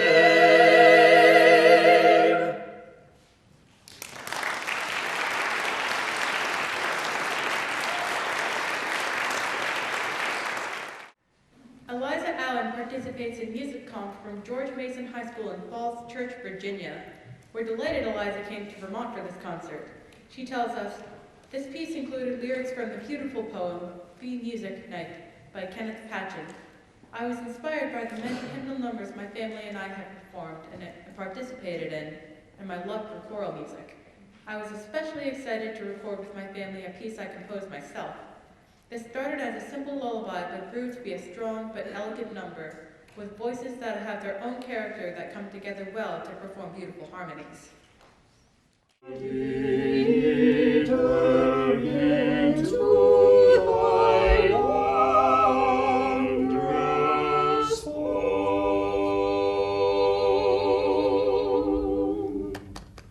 That was so incredible. Oh my gosh, that was so amazing. Sounds so much better than my little automated computer voices. Yeah. Oh my gosh, that was so awesome. Thank you guys. Yeah, this time maybe I'll get more notes right. I love that last chord giving the alto the top note. Oh yeah, you're welcome. Thank you. They don't get that very often. No, they don't. The check will be in the mail Yeah, tomorrow. look at the check. Good. Talk about how you found this poem. That's a good question. So, I think I just like knew it from a while, but I really like the words because I just thought it was like, it kind of sounded like a lullaby. And then I even I got like the rights from the estate and everything, so it just worked out well, and I was like, this is really good. Do you guys have any questions on like anything? Because this has never been like sung before, so. Okay. I have a couple of questions Yeah. about dynamics in a couple of places. Yes. Well, really, I have them in a few places. So on page 2, when we are approaching measure 19, we have a crescendo molto, and I'm a little bit unclear on where we're crescendoing from and to, like the volume level that you want there. Okay, that's a good question. So I think, so that's right after the tenor and bass part, yeah, okay, so, I think, okay, sorry, you're right, I should have specified. So I think we should start piano there, and then kind of climax, like crescendo to forte by the time that all the voices come together in measure 23. Measure 23? Beauties. Yeah, let's see. Okay, so Yeah, we're on the downbeat of page 2. We have decrescendo to piano there, correct? Okay. I mean, you've Okay, got a let's say- decrescendo at the bottom of the page. And is that, and then you've got a crescendo. Are we starting from piano there? Because that's a long ways to go from that piano to forte by 23. I know, but you've got a you're right. crescendo Okay, mark so- there, so I'm trying to figure out what she Yeah. wants there. Oh, okay. Let's do. And should we get rid of that crescendo that's Yeah. in bar 15? Yeah, I Okay. would get rid of that, and then. And just be P there? Yeah, and then just start like with the alto and measure 20. Start the Just start piano there as well. Okay, so our crescendo then won't start until 20, right? Yeah. For us. And then we'll get to forte by 23. That's a lot more doable. Okay. Yeah. That your sleep may go where angels have their pale dawn choirs. Be a hand, see that her dreams may wash thy guidesmen touching the green flesh of the world. Be a voice, be a voice, be a voice, be a voice. Beauties may be counted, and the stars will tilt. Quiet is you to mirror of loveliness. Be a rose, be a rose, be a rose, better taking, better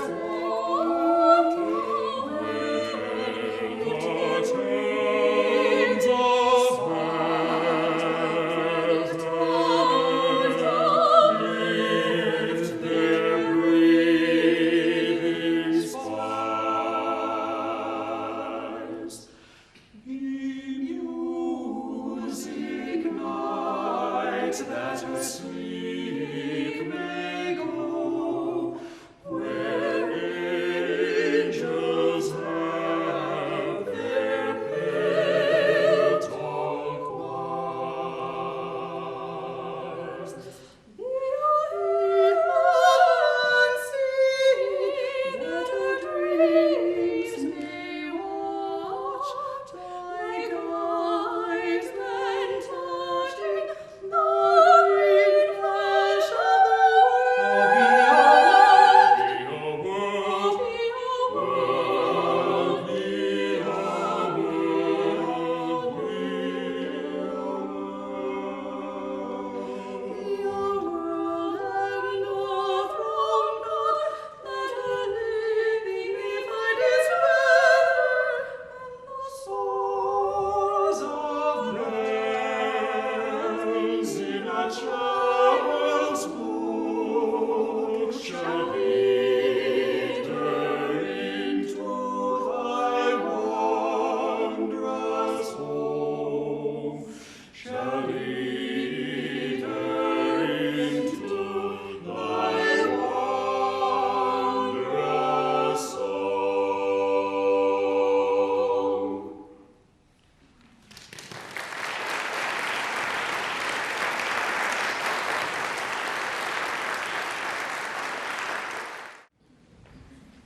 This is a quick piece written for piano, says Tatiana Bayam, a fifth grader at Champlain Elementary. I wrote it because when I play piano, I like to play fast music, and I like to listen to fast music. I call it tag because when you are playing tag, you are running around, and it is a really quick game. You have to dodge a lot and make quick changes, and I tried to make this piece sound like that.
Cecily writes, I titled this piece Time Turner because it is fast and exciting and reminds me of an adventure in time.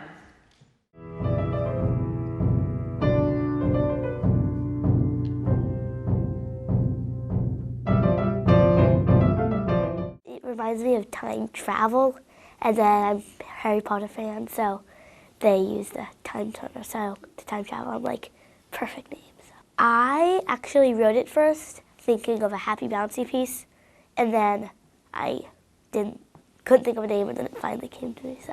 Stephanie, are you holding out your last chord at the end, or what's Yeah, I the want to duration hold for them. that? That was a question I had too, because the bass drum just has the one. Yeah. Okay. So do you want the bass drum to ring out like the piano was doing at the very end, or do you want it muffled like I've been doing, or do you want at the end? I think the second. The second one. Oh, that's cool sounding, right? Yes. Absolutely.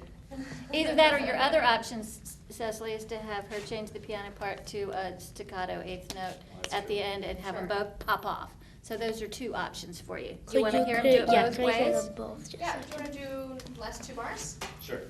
Do the staccato first. Yeah. Let ring first. Yeah, we'll do the ringing out one first, and then we'll do the staccato one. You can make your executive decision. Okay? Yep.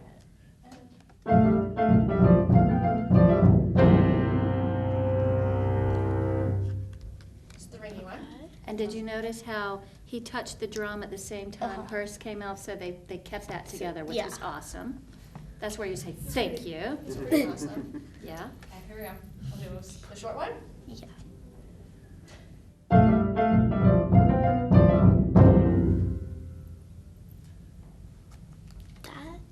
I think maybe the second one. The shorter one. Yeah. It's a surprise. It is. I like hearing you talk about your piece. You don't really know what's up. Did you get to direct the rehearsal a bit? Yeah, that was fun. Yeah, definitely a different experience. Yeah. Mhm. You're so used to like having people tell you, and then you get to. Yeah, you get to tell the adults what to do. Yeah. Yeah. Doesn't happen every day. I have a lot of quarter notes. Do you like them sounding like this? Or more like ringing out? I will say typically if I were to see this in any piece, I would most likely do this. Yeah. But that's completely up to you if you like the ringing sound versus that. I think that. I think I like that. A little The way I dry. You was don't doing want it? it to overpower the piano Yeah. part or ring on top of the piano. Yeah, Or I you think might so. want it to. It's No, I think I a little drier. Yeah. Okay. Cool. Could we hear the whole thing again? Absolutely. Okay. Right.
McGill, a 10th grader from Harwood Union High School, tells us about her new work. My piece is a French horn solo with piano. It's called Merriment because even though it's almost entirely in minor keys, it has cheerful rhythms and a fast tempo.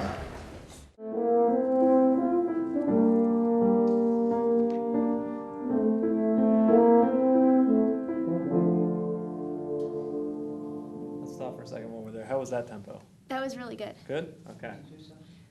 There's something about the way you have some of these bars notated, and that's not, yeah, I know what it is. So, I mean, it's correct, but it's just not the way that it's done in a standard way. Like, these would normally be written as an eighth note instead of 2/16. So that's confusing, like, on just to Oh, glance at yeah. it and know, so that one, and there's this one too? Just Uh-huh. So you know, if, like, the computer does that, but like, you know, Yeah. normally published music doesn't really notate it that way. Are Which is you on the, that part? Mm-hmm. Yeah. I mean, that's not really why I messed it up, but it's that, you know, teachable moment there, notation-wise. C? Yeah. Or do you want us to do C again, or was that okay? C was really good. Maybe we'll go on, then we'll run the whole thing Yeah, again sounds good. after. So I don't play there. So here's letter D.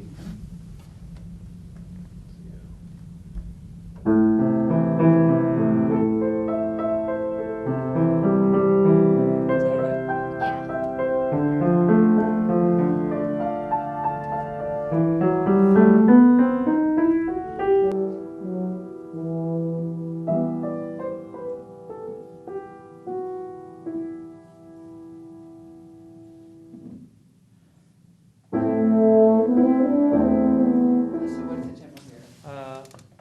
Dum, bum, bum. Is that about right? Yeah. Is that too slow?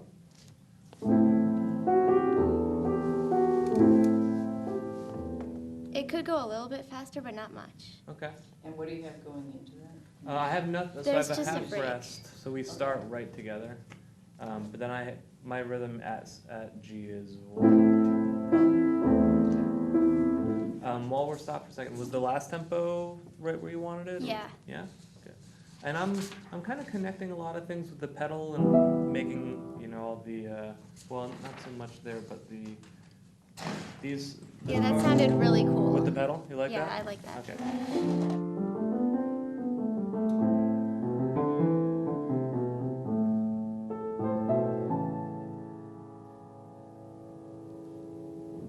Something got a little off at the end. I'm not sure what happened, so let's maybe run the last section again. But Yeah.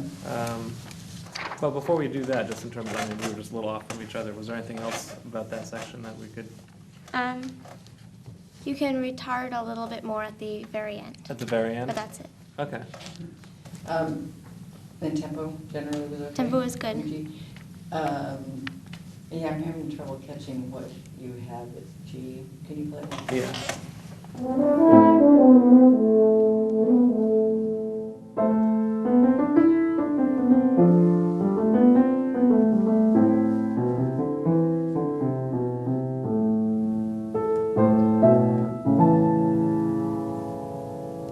Actually, I have a question for you about this last measure, now that I'm looking closely at it. Is this supposed to be a tie over, so I don't play the A again? Or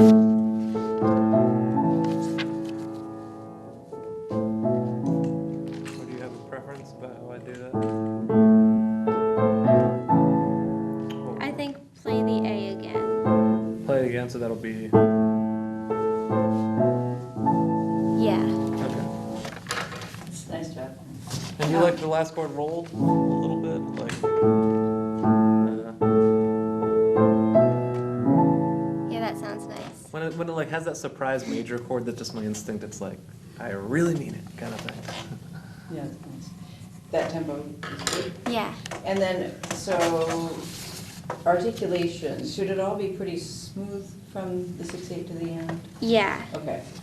Because there's, some of the stuff is slurred and some, there's no marking, but I was playing those on the long. Yeah, Yes. not like super short. Okay.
one trying to run away from a giant.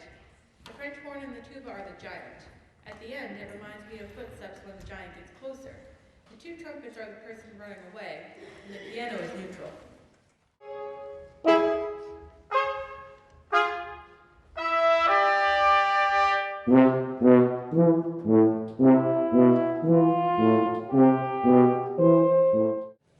I want this to kind of be like a very jumpy kind of piece, but kind of in like a kind of mellow tone, because like. Okay. Well, because I think of the like the da as like a giant's footsteps, and the rest are just like, I guess, playing the piece and what's happening.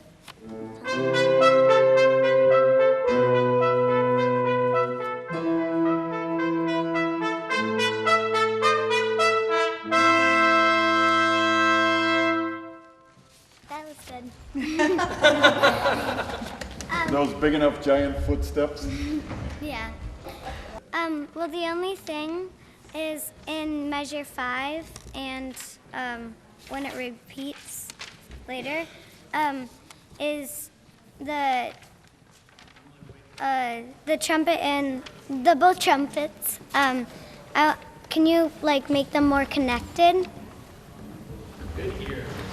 In bar 5. Yeah. And then do you want it the same way Yeah, when it repeats. all the time until Yeah. the very, in the second to the last bar, you put dots over those notes. So do you want those to be shorter? Sure. Look in your score for a second. At the very end, do you have dots over the notes in the second to the last bar? So wait, we gotta get to the oh. way in. Oh, So yeah. do you want to keep those? Because Yeah. Is that because you want more emphasis maybe, because it's coming to a dramatic conclusion? Or Yeah. just so maybe is it the length of the note, or is it more that you want it to be hit a little bit harder? Well, only when it plays in measure 26 and measure 5. I want it the same in the second to last measure. That one's different. I was playing those pretty long, and I realized you have dots over the first 4 quarter notes, and you don't have it at measure 17. Do you want it much shorter, or You want them long, right? Yeah. Yeah, you want the giant sloth around there, right? Yeah. do you want it staccato in the beginning though? Yeah. The same In the beginning, so. So not too much dots. Yeah. Yeah. I have kind of a similar question, which is at measure 6, I continue doing this, but there's no staccatos marked there as well. So I'm already playing this. Do you want these to be shorter as well? I want them to be longer because I feel like in the beginning, it's more like you kind of start to hear the footprints, but then later you really hear them. Sure. Cool. I think for the French horn, the tuba, and the piano, can you make those all a little louder? Because I feel like I only hear the 2 trumpets, because those are playing. But you want that to fade away at the end, and No, because it's getting loud at the end, right? Yeah. but then it gets softer. I get softer in the last couple measures. That's what Yeah. she's saying, that she's asking us to change that. How do you want the last chord? Do you want all of them to play the same dynamic level, like a forte or mezzo forte, double forte? I want them to all play forte. Right to the end. Powerful, Yeah. big.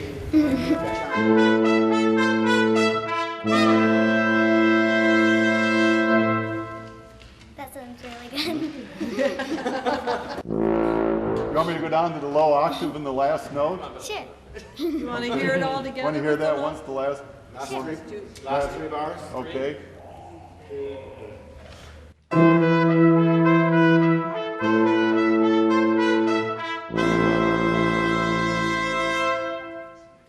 You like that better the down there? low Yeah.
Daniel Wick, a fourth grader at Champlain Elementary School, writes, I thought of some songs and tried out some notes, and I put them together to make this song. The instruments are trombone, tuba, and piano. I call it Suspenseful Song because I thought it sounded suspenseful. This is my third time composing a piece for Opus.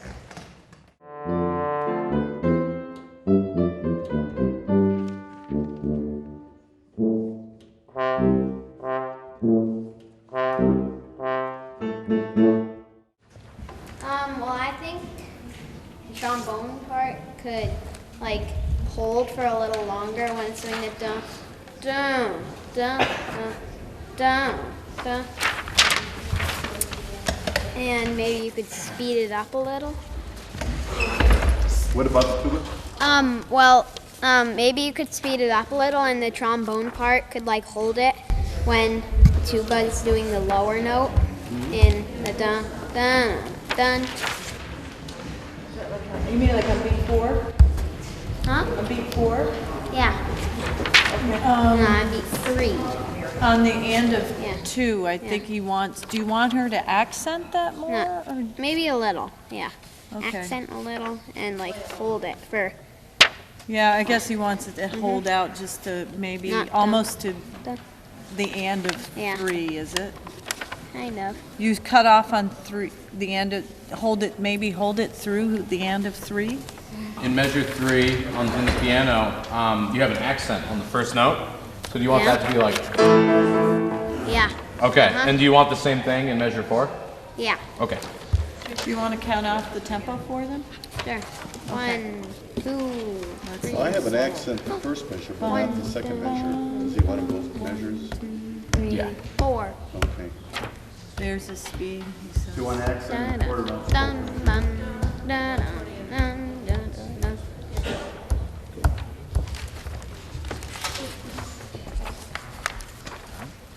1, 2, 3, 4.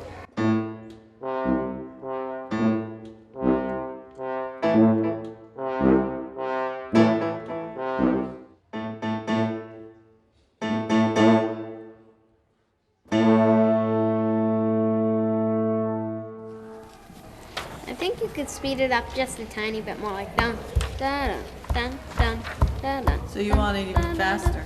All right. I think the one of the problems is I think trombone's coming in just a little late on that offbeat, on that 8th note at the very beginning, and that's slowing it down a little bit.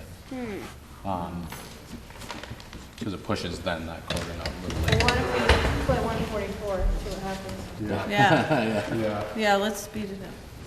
And do you want me to keep, do you want the part to keep soft in the tuba until we get to the forte in measure 11? In other words, measures 9 and 10, should we keep about mezzo piano through that?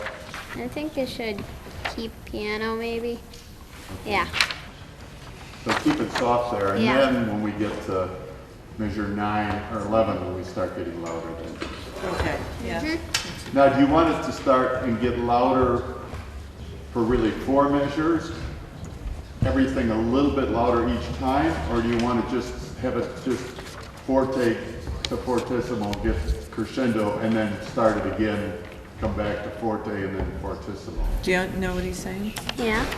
Well, I think it should go to fortissimo and then back to forte, then fortissimo. Yeah. So As basically it's the written. same Yeah. thing, Yeah. not long 4 measures. Right. Okay.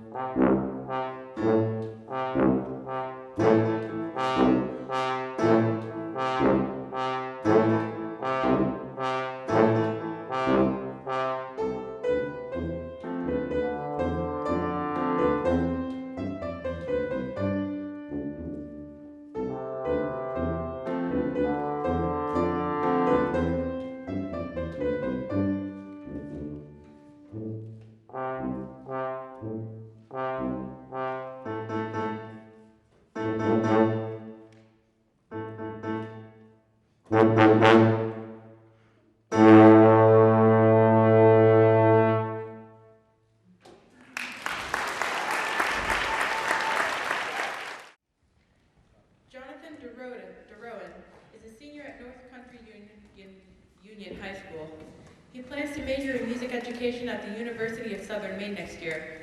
He describes his work, Third Take, is inspired by the belief that going into World War I, the war would be glorious and that it was going to quickly end. They soon found out that this would not be the case. Through the hardships of war, they keep a string of hope. Using minor and major key changes, Third Take uses these ideas throughout the piece to bring them to a new level. All right, and what's the title of your piece? Third Take. And what inspired the title? Well, I tried once, didn't like what I wrote. Tried a second time, and still didn't like it, and finally settled on this to found something I liked and worked off of it. It was going to be take 3, but I felt like that was too close to take 5. So. Were you feeling some pressure to get it right? We're kind of running out of takes there. Oh, what are we going to do? It would be outright plagiarism.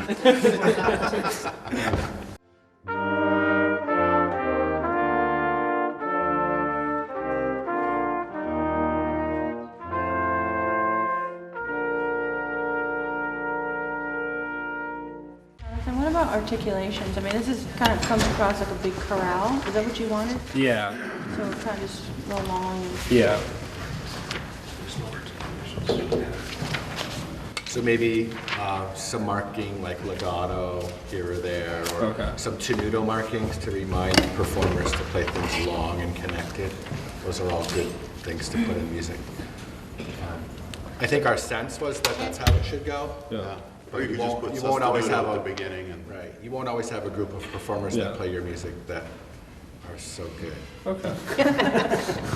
Well, the other thing too, I mean, Chris, like when you're writing Jonathan, this is your only opportunity to give direction to the musicians. You know, you won't be there with us.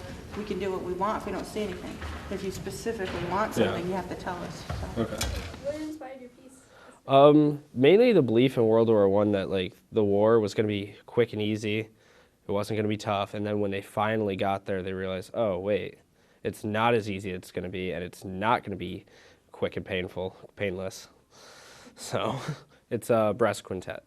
I've written for a lot of different quintets, and I just like the sound of brass instruments.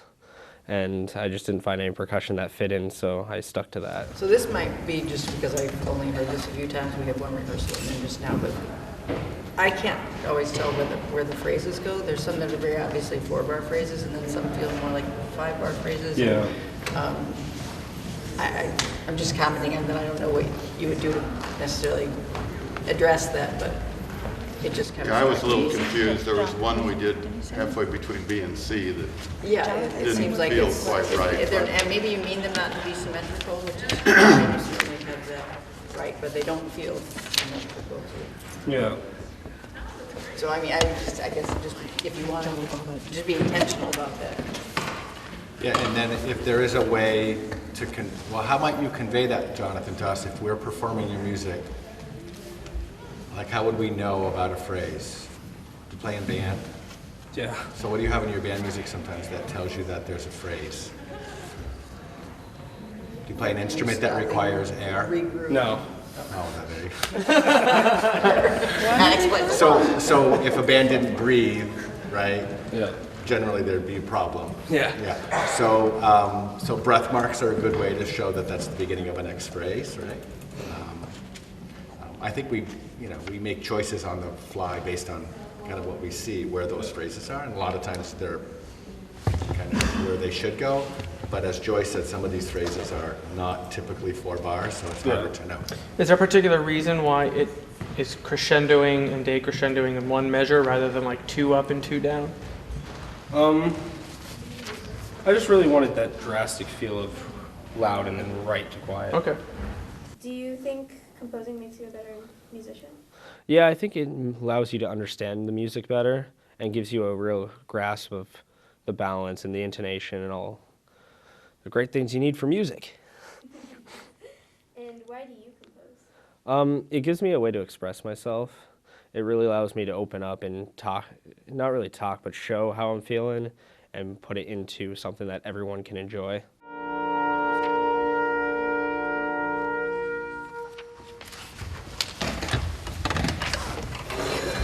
I have a question. Okay.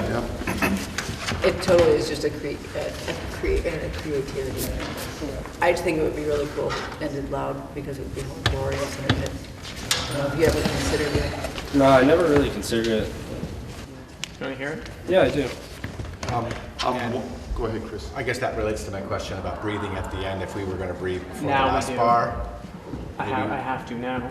So let's breathe. Let's lift off the last beat of the penultimate bar, and then. Got to use that word at least Do you once. have do you have a quarter note? Yeah, quarter note. Why wouldn't it be that? One other question, Jonathan. Measure 9, 10, 11, 12, very similar to the opening. Do you want those measures also to crescendo up and decrescendo? Measure 9, 10, 11, 12, the same way as you did at the beginning. Yeah. That's what I thought. So start piano on measure 9. Oh, yeah. Mezzo forte. Pattern. Right. And then decrescendo. So those 4 bars are the same at the beginning. Do you want to come down a little for from the end, or stay loud, see to the end? Well, we'll just try it and see what Jonathan thinks, right? I mean, play around with it. I like the ending soft, but we could try it loud. So at 9, so you wanted it the same as the beginning, but for my line, at 9 and yours is 10, gonna be. Well, yeah, I kind of, but I don't think that's what you're going for on my part, right? You Right. want it to kind of, if anything, yeah. Because I keep going up. So for me, it looks like a 2-bar crescendo and then like another bar. So how do you want me to do that? Yeah. I can. Do you want me to crescendo for 1 bar and down again, or do you want me to do 2 No, bars? 2 bars. So it'll be a little bit different. So than what should we they're do doing? the same thing, crescendo for 2 bars and then decrescendo for 2 bars? Yeah, I think that would work better. Okay. This is at 9. Yeah, 9, 10 crescendo. Changing it up a little bit. And then keep. And then What do we down do? And then down 1 Really bar. decrescendo more though, or what do we come in the next measure then? Because we'll be back down to piano.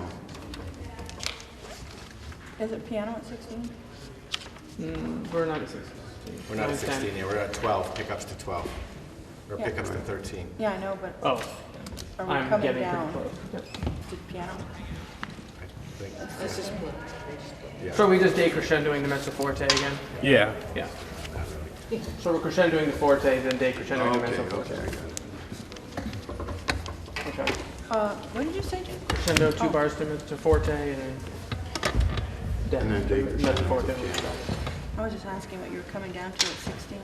I'm not too soft. Not too soft. Because it's an A, but Okay, follow you. In Diaz. and it's right, and it's an A at 7 o'clock at night after playing all day.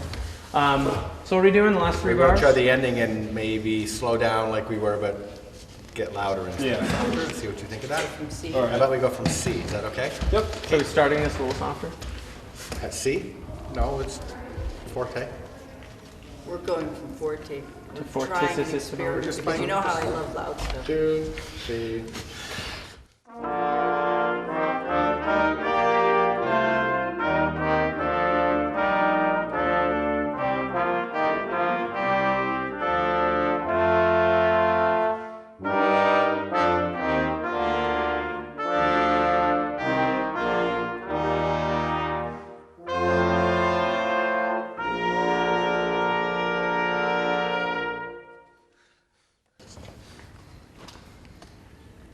I know what you like. Well, That's up to you. Up to You want it the other way? Let's do the last 4 bars and get soft Yeah. again. Yeah, if we could. Last 4 bars to get soft again? Yeah. Last 4 bars? Yeah.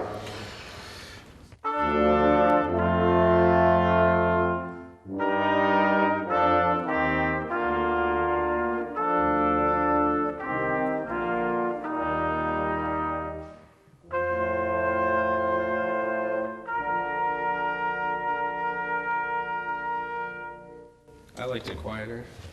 You got it. You got it. What you wrote.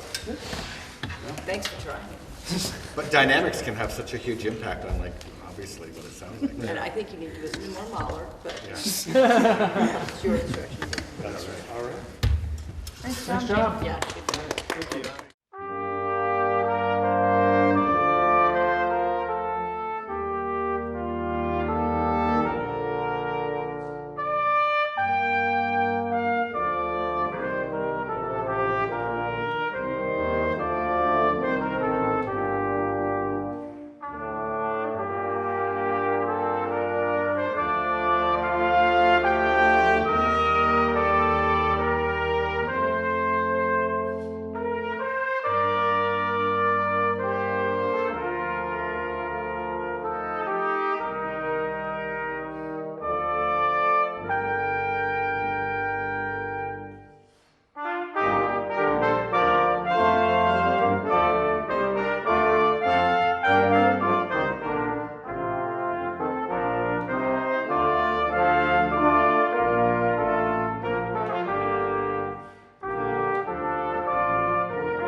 composer showcase, so tune into VPR Classical next week for that. He's from Glover Community School, where he's an 8th grader. He writes about March to the End. I really like composing marches and love to put in triplets. I like the feel of notes off the beat. The melody is passed between both trumpets and the horn, each getting a few measures at a time. The drum, bass drum, and the tuba keep a driving bass line, while the other instruments call and respond to each other.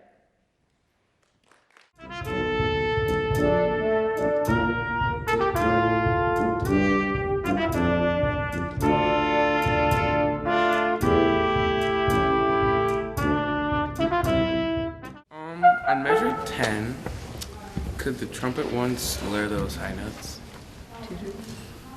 Do tai, tai, tai, like that. And It might not always be pretty, but yes, it can.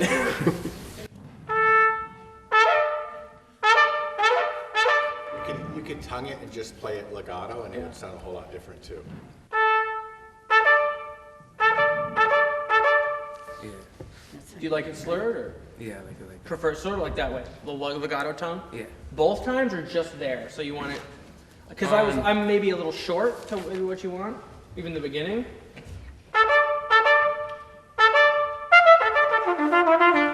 I tend to go. I'm just making them shorter. Do you want them longer? All throughout? Yeah. Longer all throughout. So over in all the parts? Longer? Yes. Oh, I realize I. Yeah, the overall feel is kind of long and kind of connected and big. So what did you decide? Da-da. Just legato tone. That was a little short. But long, short. Or Both long. Da-da, da-da, da-da. I hear the second one shorter. Second one You're shorter. playing. Do you want the second note shorter? I didn't really hear it, so.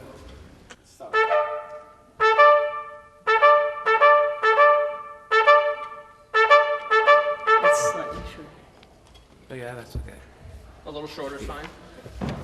And also in measure 9, I messed up in the horn. It's crescendoing. It's going from forte to mezzo forte, but it should be going to mezzo forte to forte. Oh, okay, so it's just Speak backwards. Yeah. So, just while we're on the horn, there's one place where I thought it could come out a little more on measure 33, 34, 35. Okay. You're with the first trumpet, and then you carry on the triplets after, and if you keep those. Yep. Okay, you see where it is. Yes. And at 45, what did you talk about? That was what you were talking about, right? Your dynamic there? No. Oh, at 45, do you want that piano? I have mezzo piano marked there. I think someone else has marked mezzo piano. I have mezzo. I don't have any dynamic. So did you want us to stay piano from that fermato there, or did you want us to come up in volume a little bit to match the horn? Yeah. I'm trying to see, do you think it should be mezzo piano and mezzo forte? Okay. Yeah, maybe not a piano, but maybe a mezzo piano. Yep. What tuba, what dynamic in the tuba there? Mezzo piano. Mezzo piano. Now my question is also, I can play that all down an octave, but it might be more mellow. It might be smoother with the. You want to hear it down an octave, that section? Sure. At 45. Can we do it at 45? Just play a little of that before. 45? Yeah. 1, 2, 3.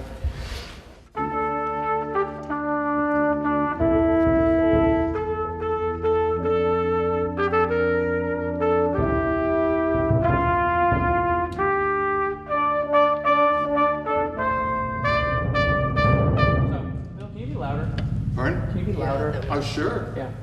I can also play where it is up an octave too, but Was it I just, wrong? it seems to. I don't know. I like it better. I liked it down the octave. Okay. So let me put it stronger. And the overall dynamic right there at 45 is soft, right? Yeah, it's a mezzo. Mezzo piano. Yeah. I wasn't sitting here when you said that. And I don't have any other dynamic changes in the second trumpet part, ASUM, until 60. So is bar 46 through that whole line of music all about the same dynamic level? I feel like it got louder, but it wasn't marked that way. Like for instance at 53. Maybe if you look at 53. Yeah, I think.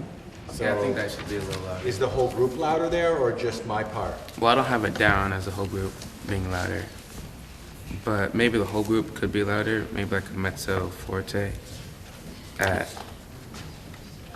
And it sounded to me Out like of you did sort of 50. a natural crescendo towards that forte. Yeah, I think that that's what measure. we're doing. We're doing a lot of 60. sort of things kind of based on instinct and sort of, Going higher. you know, that kind of stuff. But as a composer, you want to have strong opinions about where you want all of that. And you I want- like it when it gets louder. Good, then you have to tell us that. Okay. You have to put it in the score, and then it needs to be in all your parts. So you can pencil them in however you want to do it so that you tell exactly what you want. Because if this music's in your head, which it is because it's yours, then you have to make it come alive through us. And we're relying on the language to make that So happen. Jason, is right? 60 louder So than it's 45? Okay. Or so, you know, be bossy. Louder. Just what you want. Forte. He wants a crescendo basically from. Yeah, 45 I on. mount for 6 measures and then I Yeah. come in again, so that's why I wanted to know what to come in at. Okay. Do you want to hear? Last note? Yeah. Yeah, well, Should we get should I into play it? it in both octaves too? Can we just change one Read thing what at you a have. time? One note at a time. Read what you have. All right. And just so you all know, Evan has bass drum stuff on beat 3 and 4 of that last bar. And so it's not a really Don't cut it short. It's not really a fermata, and we'll release on one of the. Well, I guess it is a fermata. I'll just release you on that last. Let's do the thing. Okay. Last two voicing. bars. Yeah. Last two bars. Last 2, 3.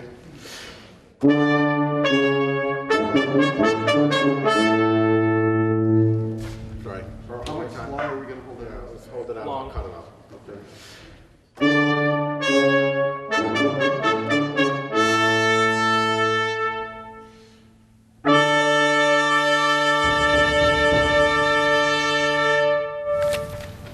Again? Was that the? High one. Again?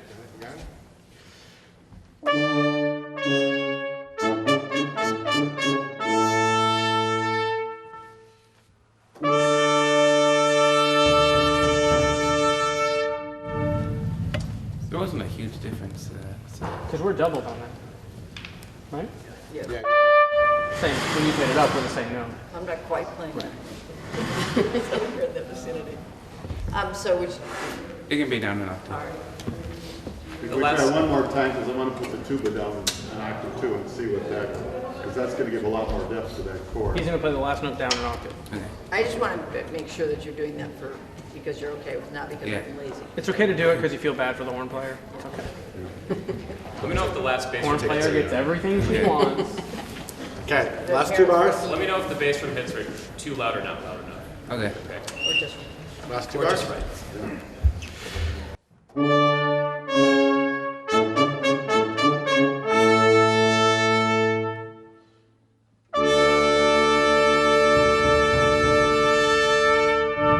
I liked it down an octave. Pardon? I liked it down an octave. Yeah. Which I just did, yeah. Yeah. Yes. Okay, And the bass could be a little louder. yeah. I was gonna say, if I'm down there, then you can open up a little bit.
Jacob Dennison, an 11th grader from Lake Region Union High School, writes, "Metropolitan banter is a piece inspired by the city. The many shifts in theme that occur throughout the piece are representative of what we don't hear when we are walking through the city. The conversations, reactions, and run-ins that pedestrians experience without your knowledge. It begins with a more zoomed-out version of the city as a whole, and throughout the piece, the focus shifts from person to person and from conversation to conversation." I kind of started with the meaning of the piece, and the name sort of came out of the meaning. And the whole meaning of it is basically this thought that I keep having. When you're in the city, you pass by all these people, but you don't really think about them. And they have all these, like, their own conversations, their own lives going on. And so this is sort of like imagining all those, like, stories playing out all at once. So it's an almost cluttered sound. Like, the theme changes very quickly, and there's not a lot of repetition. There's some repetition, but not too much. And that's where that comes from.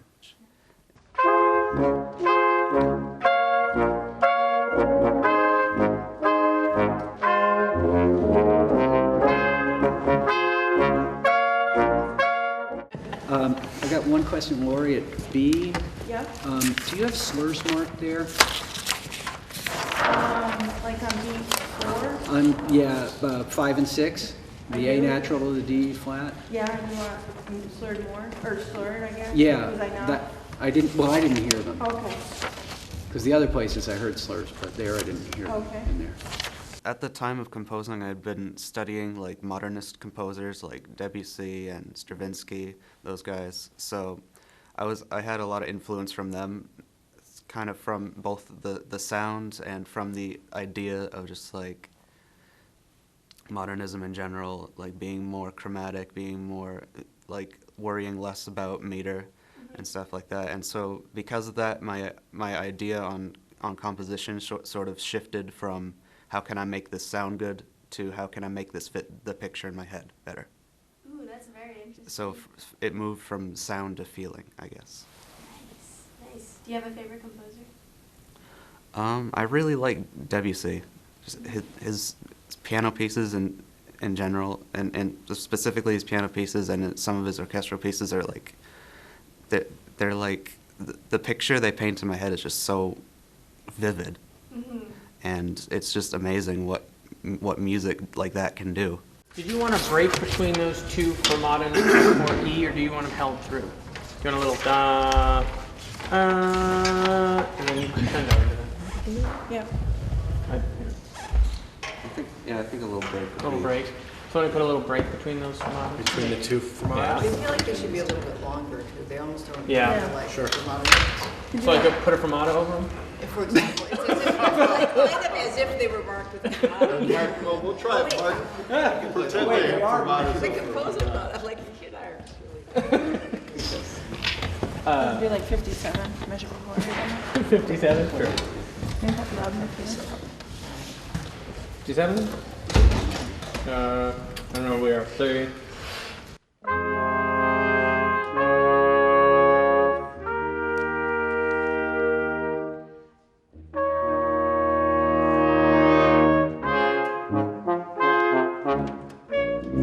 So then no break.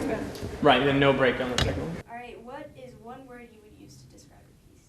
Whenever I think of music, I think of it as like a color. So like, if I'm listening to a certain song, I'm like, oh, this song makes me think of the color green.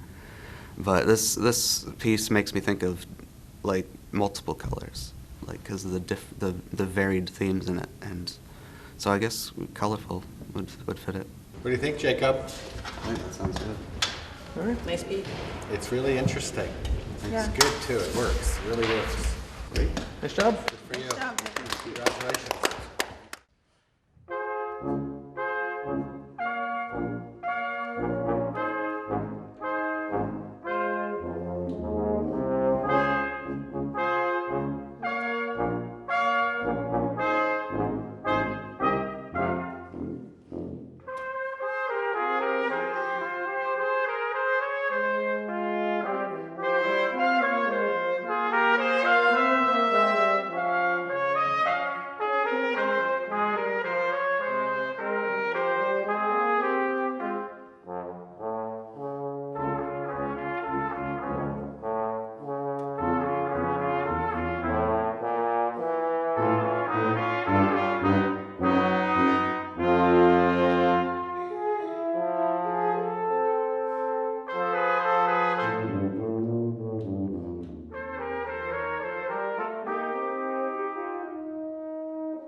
adventure at the Arabian Carnival. Lights, bright, flashing, colorful lights, and that laughter. Picture this. A man slowly passes around the carnival, admiring every booth, ride, and attraction in sight. Suddenly, a clown ushers him into an unlit area, mistaking him for an enemy. The man's sense of excitement quickly morphs into fear as he is interrogated about why he's at the carnival. The clown soon spots his true enemy, and the man narrowly escapes the situation. The man is now free to roam the carnival, but the initial sense of excitement is no longer there. The thought of the carnival has become a bittersweet one.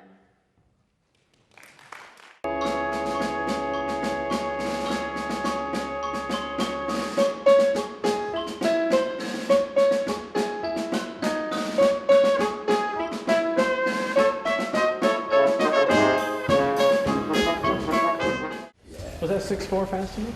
That 6/4 was great. All the tempo was great, actually. I'm sorry for not having wooden mallets, and Ellie Long doesn't have them either. Are these hard enough? Yeah, those sound great. Okay, great. And you'd like me to use these throughout the whole piece? So I have softer ones for other moments if you'd like, but I can definitely stick with these. Oh, we're using those throughout the whole piece? No, the whole thing, yeah. Oh yeah, that sounded good. Okay. We played it slower than 110, but you were okay with that? Yeah.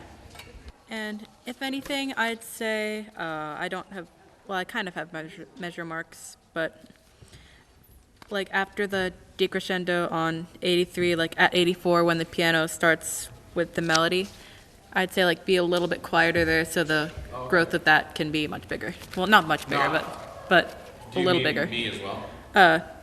There? I think a little bit quieter. Okay. In that 4/4, when there's people moving. So at the 4/4, xylophone's playing at the 4/4. Yeah, he's playing really, he sets it do, up. yeah. Yeah. I'll speed up the 110 when we get there. Yeah, at the 4/4, the xylophone is the only one to move in the first measure. The xylophone has four quarter notes, and then four quarter notes, and then the drum set starts with its original rhythm. Oh, I have another question.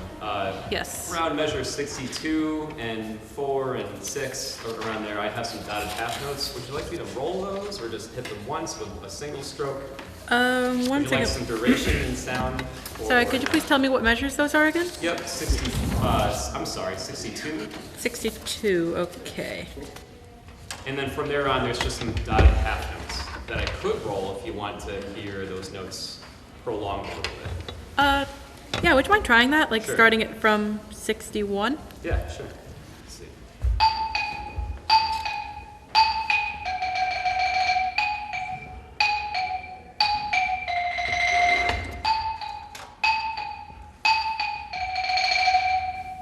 Do you mind if I hear that with the whole group? Oh, yeah, sure. 61? Yeah. 1, 2, 3, 4, 5, 6.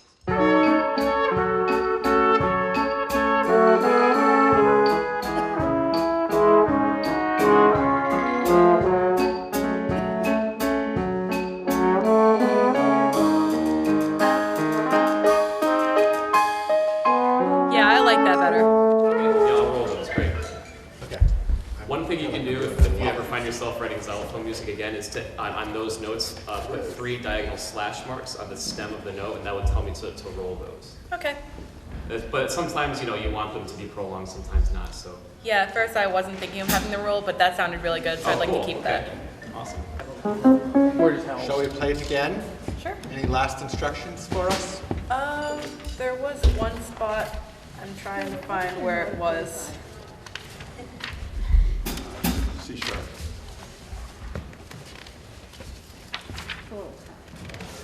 Low belows there. Yes, at 67 for the trombone. Would you mind making that 8th note shorter? Sure. Almost staccato. Yeah, that line, I was sort of playing legato. But maybe you don't want that. Not really. Actually, yes, legato at that line, but then then the cut last it off. note kind of, not quite staccato, but cutting off quickly. All right. At 61, this, you have that second one marked staccato? You want No. the other, no? Do you want it to just be like that, or the way it's written right now is? Yes, the second way. Okay. Okay, from the top.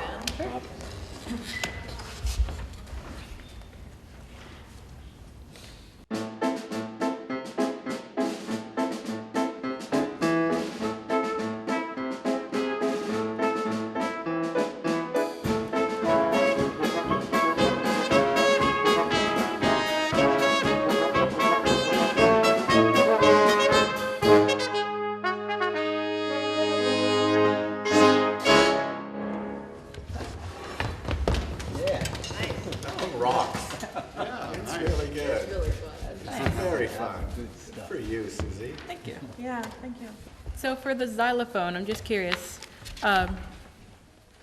for the speeding up, for the tempo at the third part of that, would you mind going back to the original tempo? That seemed a lot faster than what it did it? originally was, yeah. Okay. Yeah, sure. Okay. So you like it the tempo I did it for the first time? For the first time, yes. Okay. Is the 160 slow? Is that right? Seems 160. slow. Yeah. 160 seemed a little slow. In the middle? That was a good tempo. What you played was good. You like that slow? He likes that. Yeah. I mean, it might have been a little bit slow, but it was good. Question for the ensemble is, does anyone play a downbeat at that 4/4 bar at the tempo change? Yeah, I do. Okay. I just hold the chord. I changed notes, so. All right. We talking 81, Evan? Yeah, 81. Yeah, I arrived there. I'm tied over though. I might have not have been looking up, but is someone going pop, like a cue? It just resolves to that downbeat, so I can move there. Yeah, that'd be You want me to helpful. nod? Yeah. Yeah. Probably did, but I'll do it bigger. I nod a lot. You guys ignore me a lot. You nod off a lot. You nod off a lot. You nod off, yes. All right. Good job, Nice Susie. job. Nice job.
Before we close tonight, one quick measure of business. I want all your candid photographs from the evening. So if you have some good shots, send them my way. My email address is matt@music-comp.org, or if you have one of those disposable cameras, please make sure it gets back to me. One last quick round of applause for all of the composers.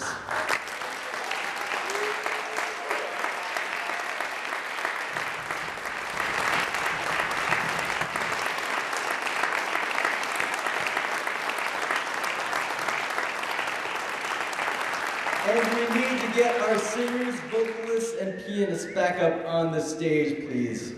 The musicians make everything happen.